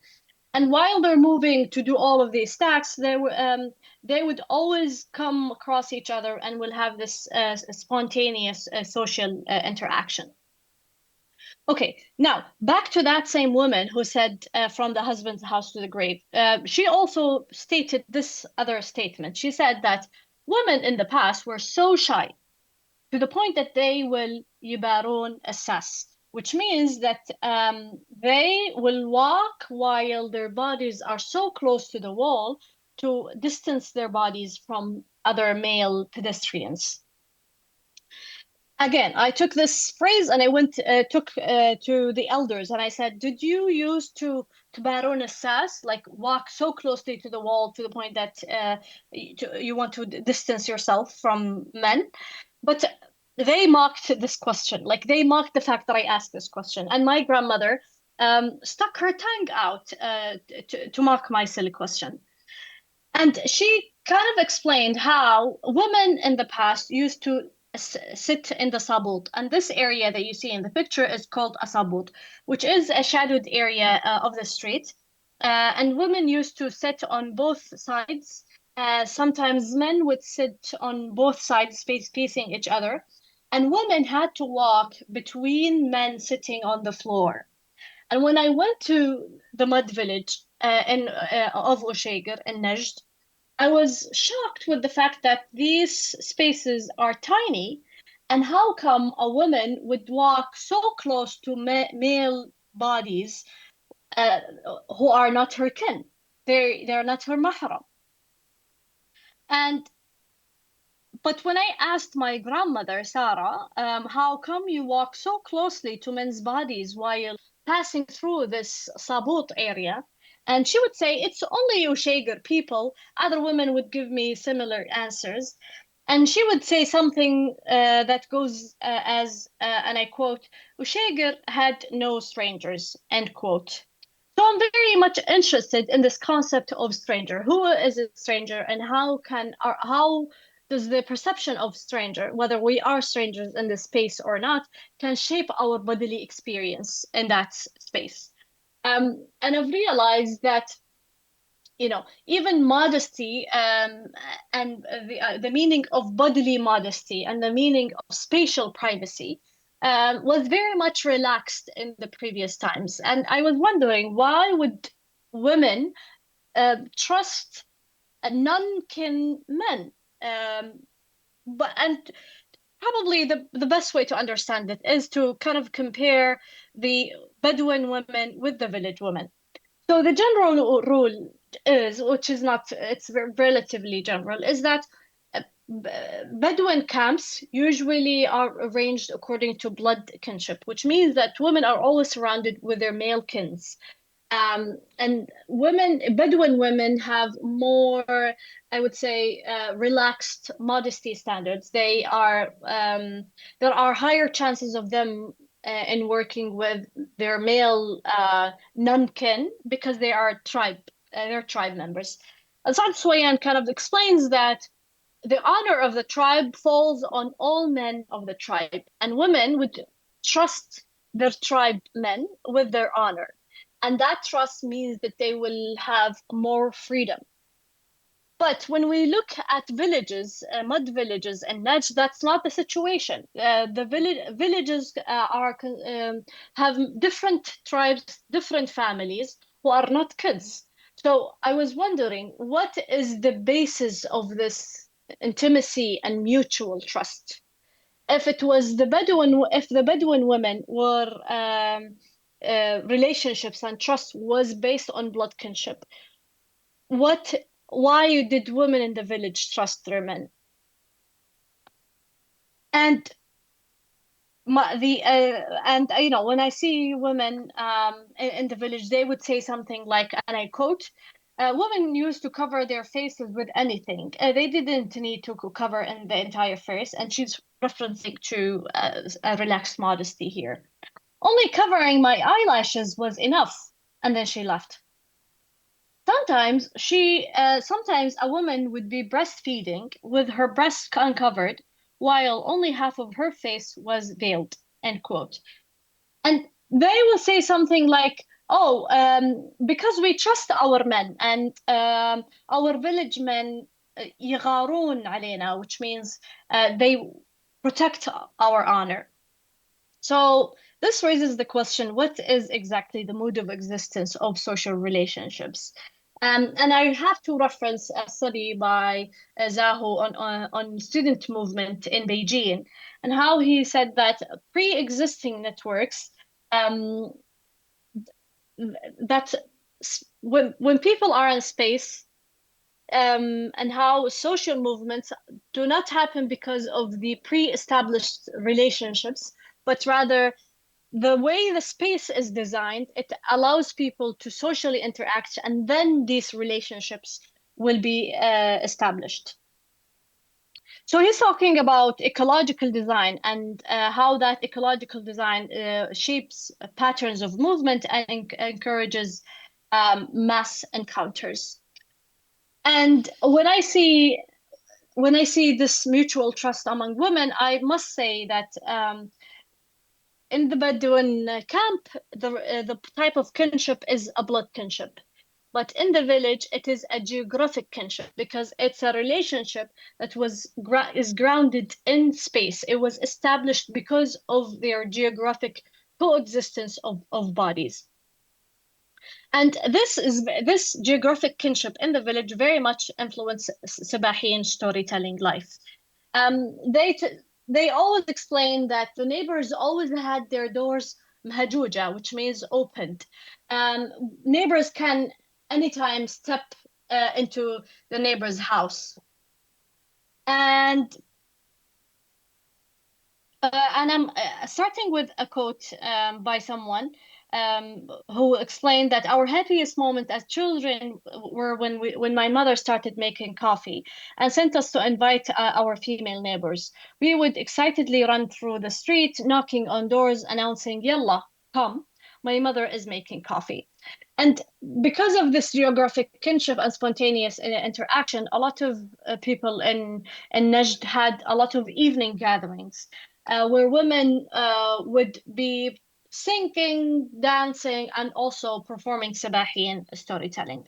So I want to say that women were not passive in this uh, ecological design, but rather that within this wider aspect, women were active agents in using storytelling as a way to reinforce and re-emphasize this geographic kinship on a daily basis. So this geographic kinship did not exist because of space. It's also because women continuously re-emphasized it. So I would think of storytelling as a process of reinforcing intimacy. The other half of the talk is about this close bodies and spaces. And the idea here is that it's very different how people perceive spaces in the past and spaces now. Now people live in cement houses, while in the past they lived in mud houses. And there's a quote by Ismail, and he says, and I quote, "In the past, we had tight spaces, but our souls had great capacity. But today we have large spaces, but our souls are tight," end quote. And one woman pointed to the cement houses and she said, "These are graves." And they kind of talk about the mud houses infrastructure as something that gave them wanasa. Before I explain what is wanasa, I must explain that one meaning of the word human in Arabic, insan, comes from the root uns, which means roughly having pleasure from having a company with you. And this uns mean or wanasa means pleasure from having company. But the opposite is wahsha, which comes from the word wahsh.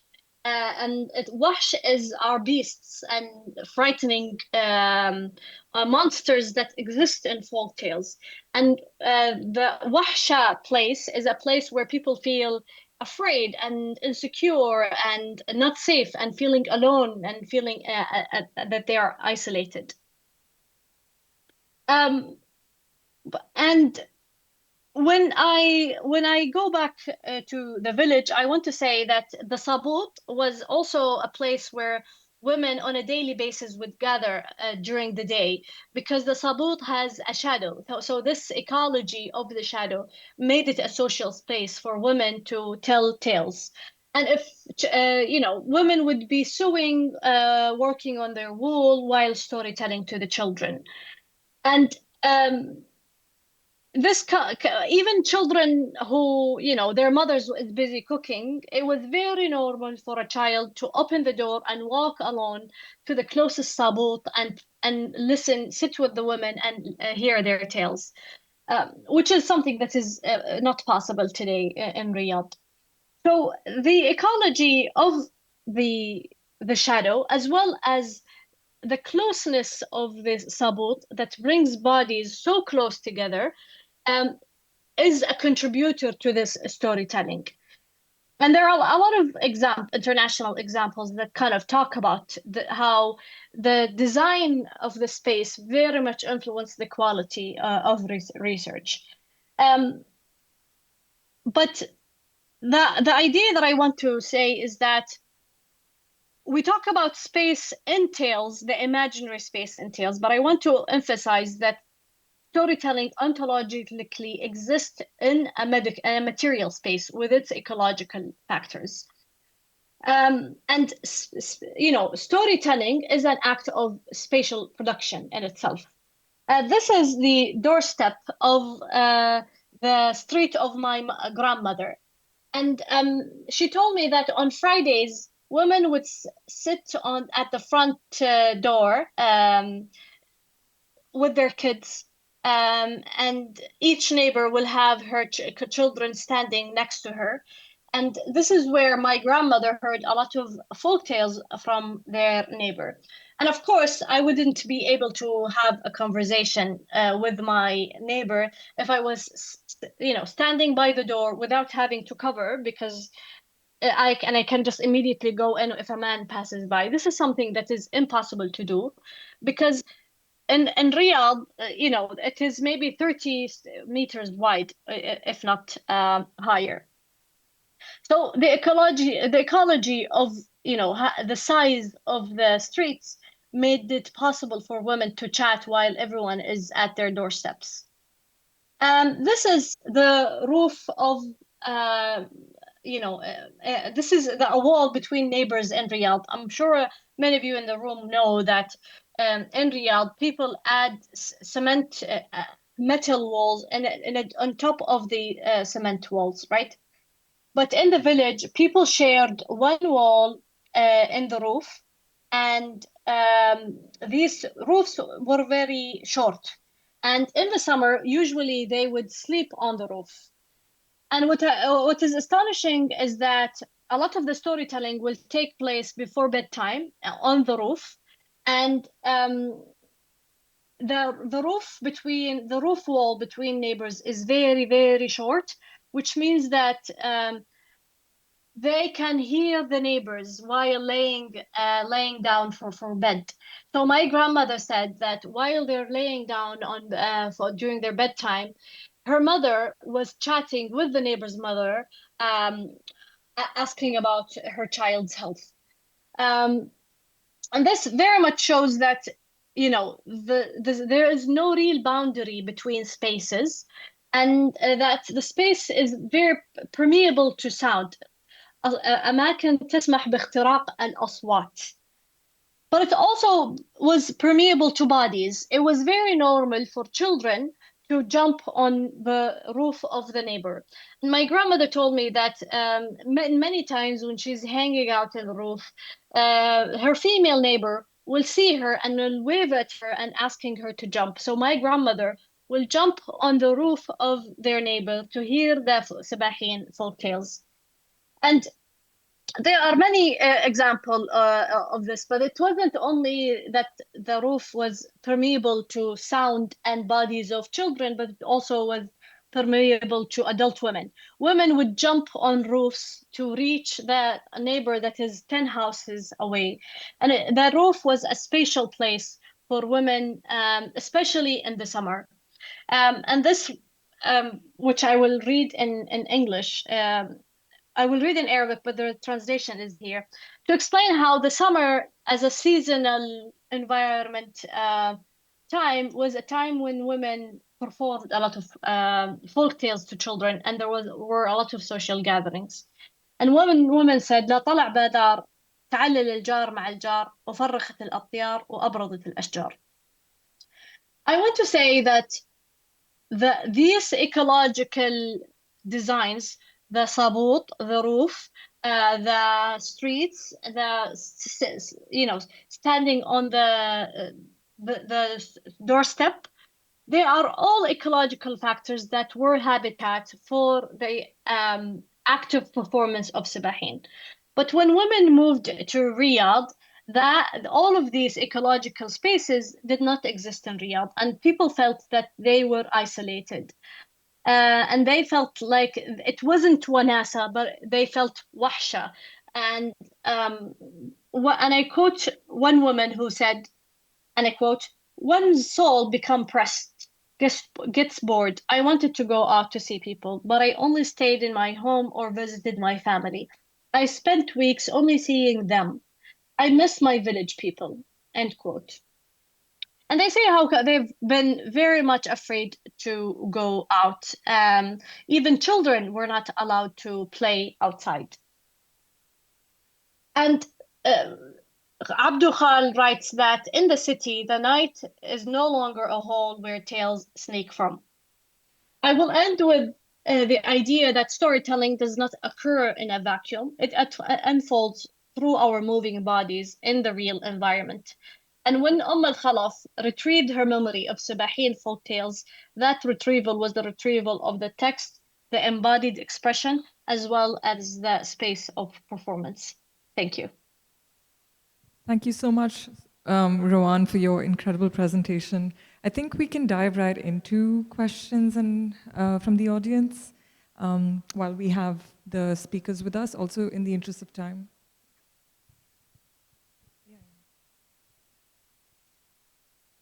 And Uzma and Rawan will join us on the screen in a second.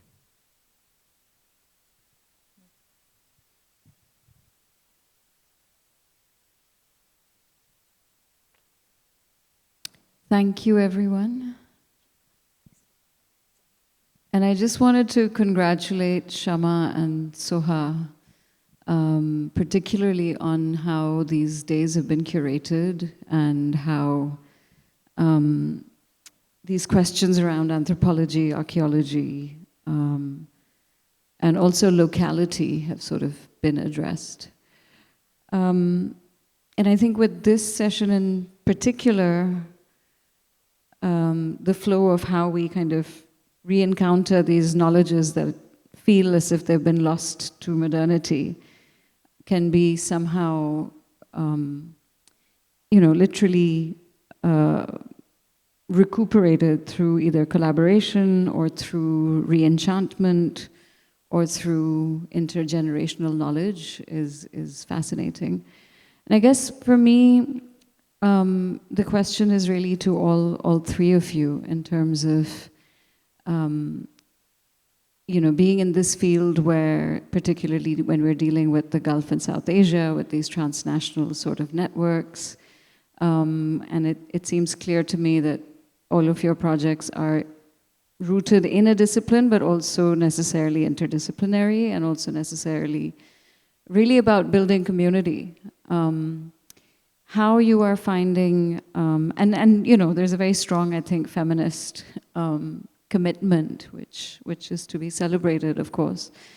With Uzma, this question of ontology and being able to work with more speculative forms, I know, it's a very long conversation between us. But then there's also that thing of, okay, how do you produce something other people can use, right? Like, how do we kind of create something that is still solid enough that then the generation after kind of has something methodologically to work with? And then Salila, perhaps for you, this question of, you're using digital technologies, they have their limitations. Often the technology decides how we index things and how they become searchable and how you can, you know. But of course, digital humanities is now offering us ways of translation, which are really exciting. Like you can do things that are multilingual, which I think will be amazing once the technology allows us to do that. And then Rawan, for you, I feel, you know, it feels very raw, the research at the moment. I feel like there's a lot there. And my question for you is, you know, you're looking at urbanism, at these kind of intergenerational relationships. But, you know, do you feel like, where is the field? And in terms of just kind of thinking through these things critically, who are your peers, or who are the people that you want to be in conversation with?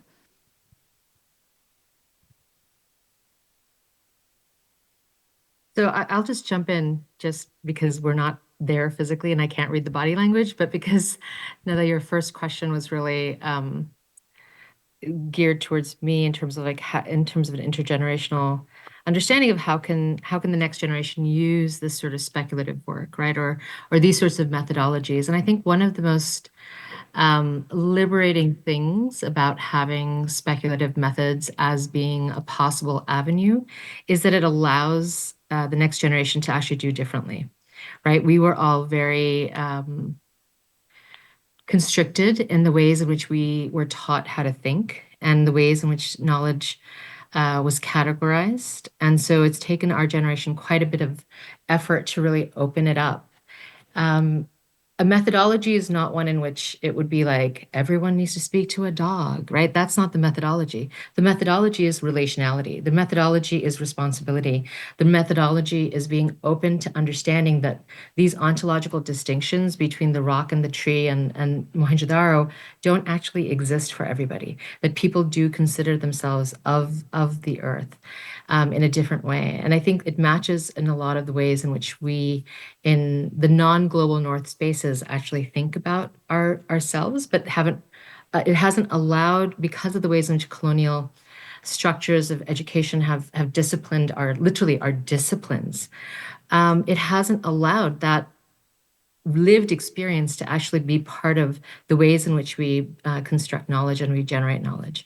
So to me, these are incredibly replicable methodologies. And in fact, a lot of the students that I have been using it quite effectively. And again, it's not about the dog, it's not about the rock, but it is about permission. It is about respect. It is about understanding our responsibility to relations, especially when we think about it in relation to climate, right? Because I think if you recognize that as a conversation, it shifts the politics around it.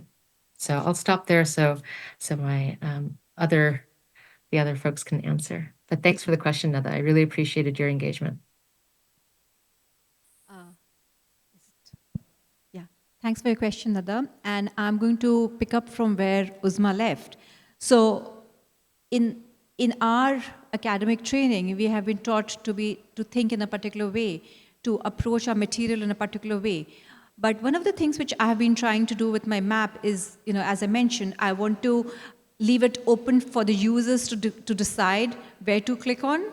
So, you know, so do you want to click on particular stories, or do you want to click on particular geolocations? But the problem with that also is that I'm being very presumptuous. I have presumed that the user will interact with my map, right? So that is one of the presumptions which I'm working with, which is also a limitation, because the way I think is not necessarily the way the user thinks, and especially, you know, the new generation thinks. The other thing which I have thought about a lot, and maybe I have opened my map at this initial phase to you, is what is going to be the afterlife of my map? You know, so very much like what you're talking about, Nada. There's the change in technology. How much information can I keep adding, right? Because I can go on looking for sites, I can go on looking for places. So what is the afterlife? And so that is something which I've been very conscious about.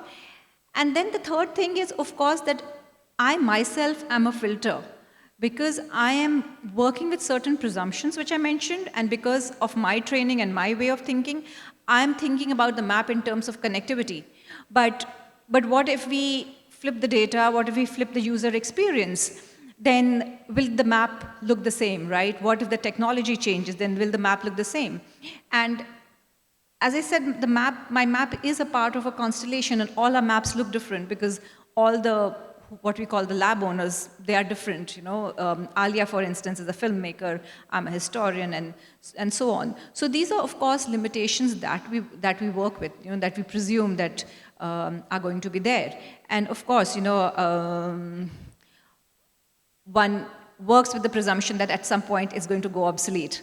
And which is why I think, so just an anecdote, when I published my first book and I had my book launch, one of the audience members told me that, you know, you're now there for eternity because, you know, even if you're not there, your work remains there. And that is something which I feel is not going to be there with my map because, again, you know, there's just a limitation I can work with. But it's an experiment, and that's how I'm taking it at this point. I'm gonna jump in here and kind of reference many of the points that Uzma and Salila already mentioned. I think all of us are talking about this categorization of knowledge and how different ways of knowing was categorized as this is the legitimate social sciences, it's very authoritative. This is the real world, this is the real science. And then there is this what Linda Smith talks about, like oral genres, oral traditions were labeled as oral traditions, as non-West ways of knowing that is less legitimate. But gladly, I'm doing anthropology in a time when indigenous scholars have been part of this huge movement to recognize different ways of knowing. By recognizing oral traditions as a way of knowing. There hasn't been much of that in Arabian knowledge and knowledge from the Arabian Peninsula. There's some work by Saad al-Swayyan, but I think there is a way to kind of bring that way of thinking from different indigenous communities into the region in so many ways. And, you know, after I studied folklore, I really can't see the difference between what we call folklore, which is like songs, superstitions, folk tales, and the social sciences. Like after I studied anthropology and folklore and history and archaeology and even physics, even quantum theory, I really don't see the boundary between all of these. And I had the courage to actually say to a lot of the social scientists that social science is folklore. It's produced by a folk group. It's their social construction. And, you know, when we think of folklore, what is folklore? It's this idea that people live in a chaotic world. They cannot control it. So they create this superstitions to have some sense that there's some sort of a pattern in this world. And I'm like, but isn't this what we're doing in the social sciences in the first place? So, I mean, even in my PhD, I was a bit worried that my supervisors in Oxford would be too traditional when I say, actually, when I engage with the theory of the social sciences, whether they're British or American social scientists, or even social scientists from Saudi, I want to make these theories as equal to the poetry as a form of knowing. So poetry talks about many ideas way before theories started talking about, like the idea of liminality, let's say. You know, liminality was discussed in poetry before liminality became a theory in the first place. And I also want to kind of acknowledge these and other ways of knowing as equal to the social sciences. And this is not to deauthorize social sciences, but to hold them as equal. But there is one more step after this, which is the fact that, you know, a lot of what we consider as traditional knowledge really is more sustainable than the social theory, right? So in the social sciences, at least, theories will always expire. Like I can never now engage with any theory that was discussed in anthropology 200 years ago or 100 years ago, right? But Ali Ozitbegovic, he's a Bosnian philosopher. He argues that the 4,000-year-old epic of Gilgamesh still resonates with people today and is still in publication. So would this mean that it's folk, what we kind of label as stories as a way of knowing sometimes are more impactful and more sustainable as a knowledge than the social theory? That's a question that I want to open up in the room, because what Ali Begovic argues is that a lot of the stories exist outside of history. And he asks, do social scientists or scientists belong to their time while poets belong to all times? So this is a question that I'm opening up.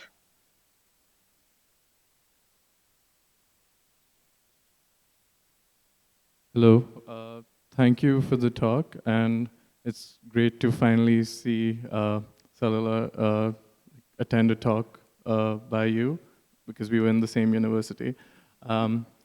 My question is to you, and kind of continuing on with this thread of categorization of knowledge, extractive knowledge, and social science as folklore.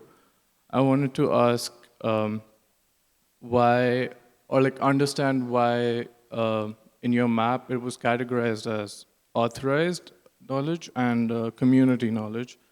And I just wanted to understand what you consider as authorized knowledge and how that will align with this decolonial mapping that you guys are talking about. Thank you.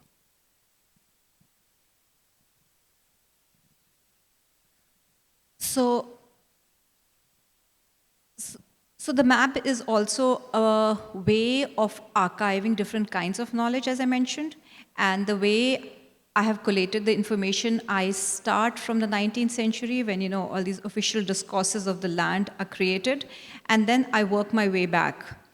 And in this process, I have included information from travelogues, from different kinds of people who have crossed that region. But as I said, I have also included a lot of material data.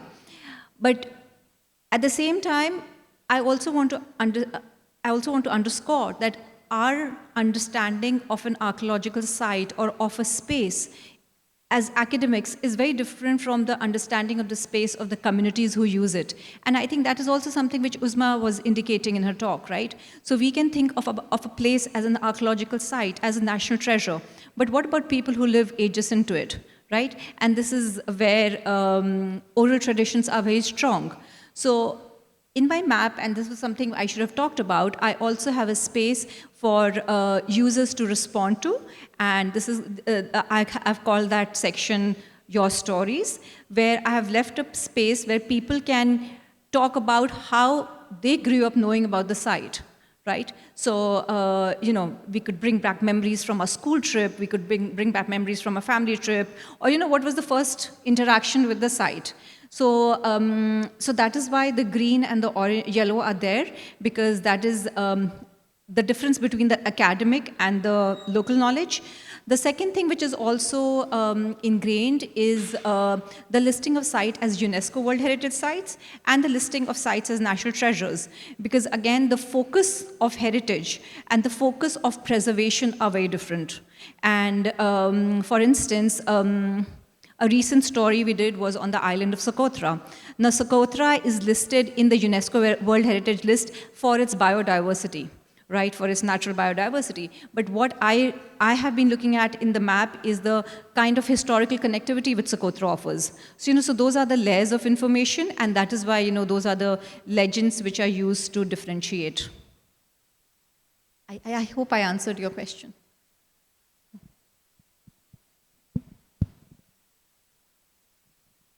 Hi, I'd just like to build on that. Thank you so much for all the information. But this idea, because you've all largely referenced places which are outside of urban centers, other than the comparison that Rawan did with life in Riyadh, right? And how the human body changes to either accept or reject life in that sense.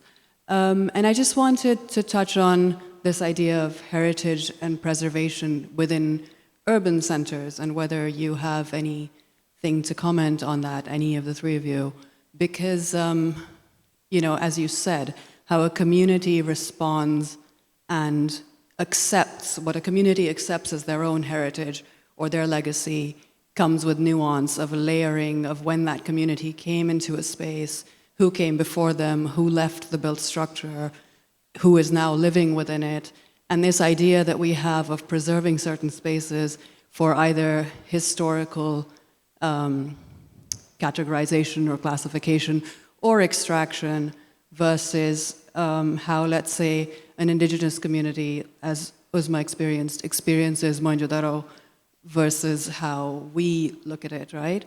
And how that also, what that relationship is within a city. Because, we live in a port city.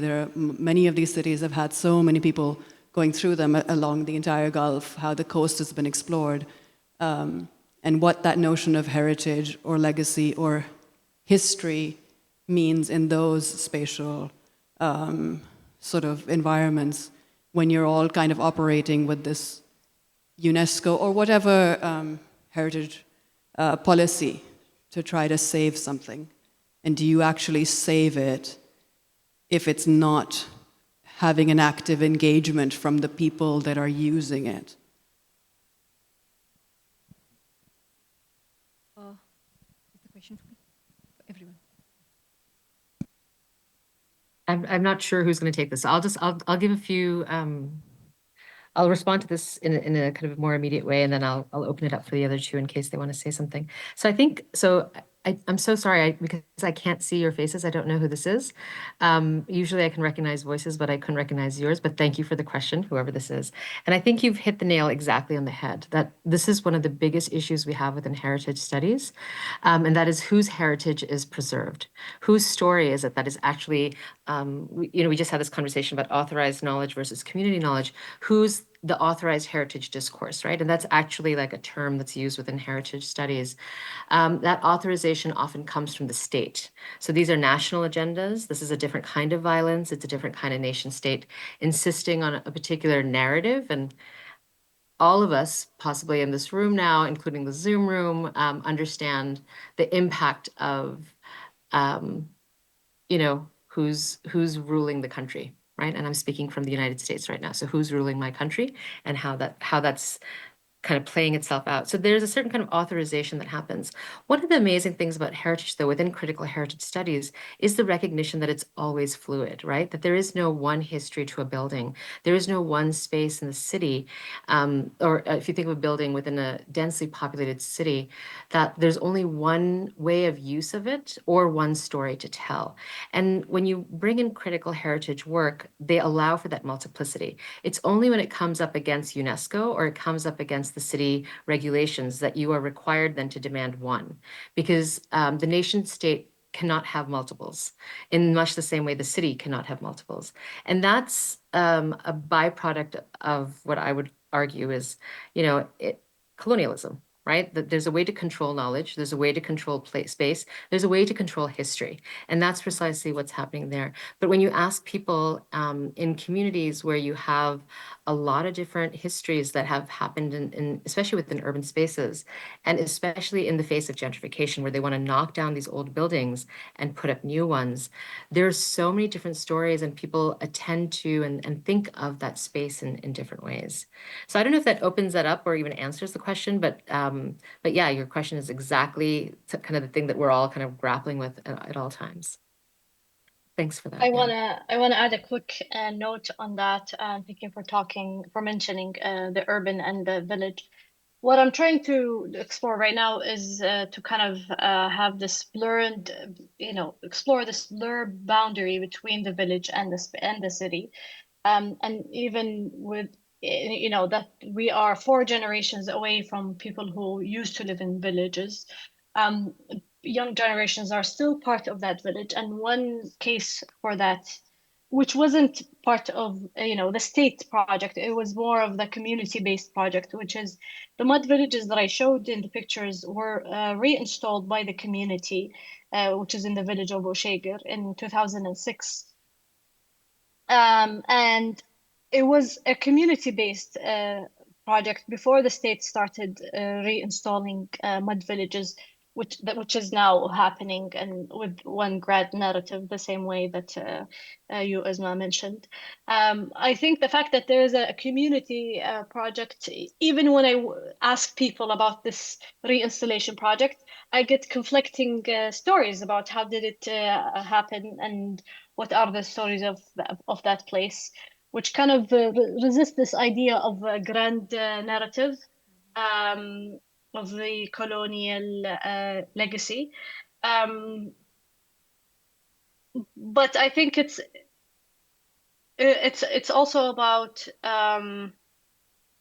what does it mean for the community also to actually be involved in such projects. I think it's really important as well. And something which I'll also like to add is even the notion of preservation.